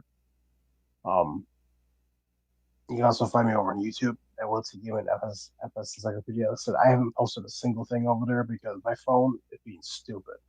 Whenever I want to upload something from Twitch to YouTube, my phone crashes every time. Oh, geez. So I haven't been able to. So I haven't been able to upload anything to YouTube. But as soon as I get my new PC, when I can get everything all set up, then I'll be able to start streaming YouTube and Twitch again, which would be fantastic.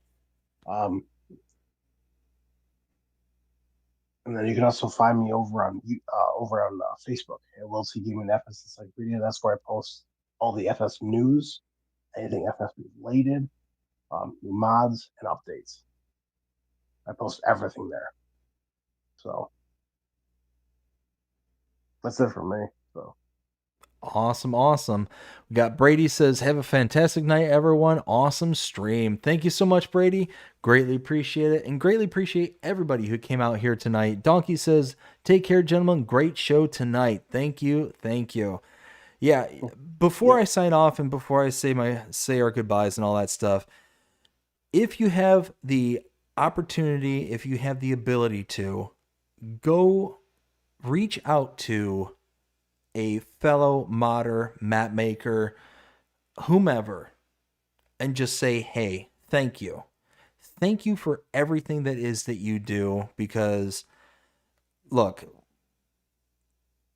at the end of the day, we get to play a video game that brings us hours upon hours of joy. One thing that I've learned from doing Farm Sim Talk, one thing I've learned by doing this show, is that it takes a long time for these modders, map makers to bring out the content that we just kind of take for granted, kind of thing. We'll sit there and be like, "Oh, hey, there's this mod here. Let me go download it," and that's it, kind of thing. You know, to us, it's just one day it's there, one day it's not there, the next day it's there. Kind of snap of fingers, poof. But these things could take months, years to come out. And it's a lot of effort for these modders and map makers to bring this content out. So let them know that you appreciate it. Let them know. It's not going to cost you anything. It's not going to take anything but maybe a few extra minutes. You know, find them and let them know that you appreciate everything that they do. And yeah, it's just going to make for a better community. It's going to make for a better world to show that little bit of appreciation. So, not trying to get on the high horse or anything, but I know for certain that there's tons of map makers out there, tons of modders out there that could use a little bit of hey, thank you. Thank yous go a long way in life. Oh, yeah. So that's it. That's all I got. What were you going to say there, Will? A big shout out to Farmer Donkey. Thank you for subscribing to my YouTube channel. Appreciate it. Farmer Donkey. Gotta love it. But we hope that you enjoyed it here tonight. I know I certainly did. I'm sure Will did as well. Mm-hmm. And if you enjoyed it. And what was that? And I personally think that next week's going to be a blast too. This upcoming Sunday. Couldn't agree more. Couldn't agree more. But like I said, if you enjoyed it, please show us by liking, sharing, subscribing, following, commenting, doing all the things the algorithms enjoy you doing. The shows you're engaged with this channel, enjoying the content. And that being said, I hope everybody has a fantastic day. Take care. We'll see you on the other side. So good. Bye, everyone.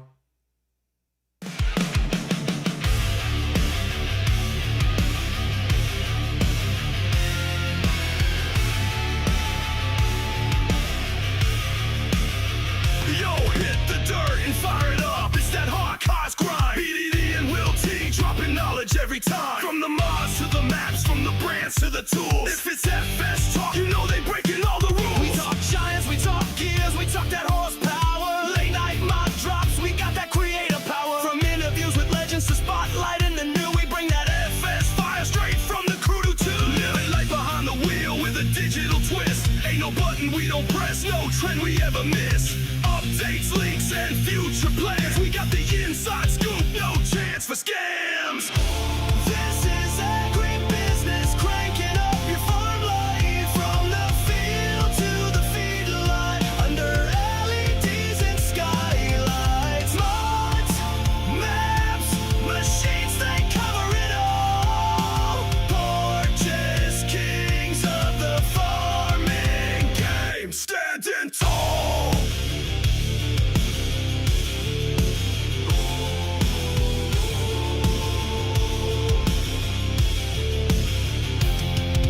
It's more than a game, it's a way of thinking. Talking shop while that diesel's drinking. From tractors to combines, dirt roads to drones, they build empires from screens and microphones. With every guest that drops in for a chat, you get the real talk, no filters, just facts. A spotlight on the builders and players who grind. They got love for the fans and the farm in mind. This is AgriBusiness, cranking up your farm life. From the field to the feedlot, under LEDs and skylights. Mods, maps, machines, they cover it all. Portents, kings of the farming game, standing tall. So plug in the pod and hit that sub. Roll out and style with your farming club. No fluff, just dirt, diesel, and truth. Straight from the FS underground on coast.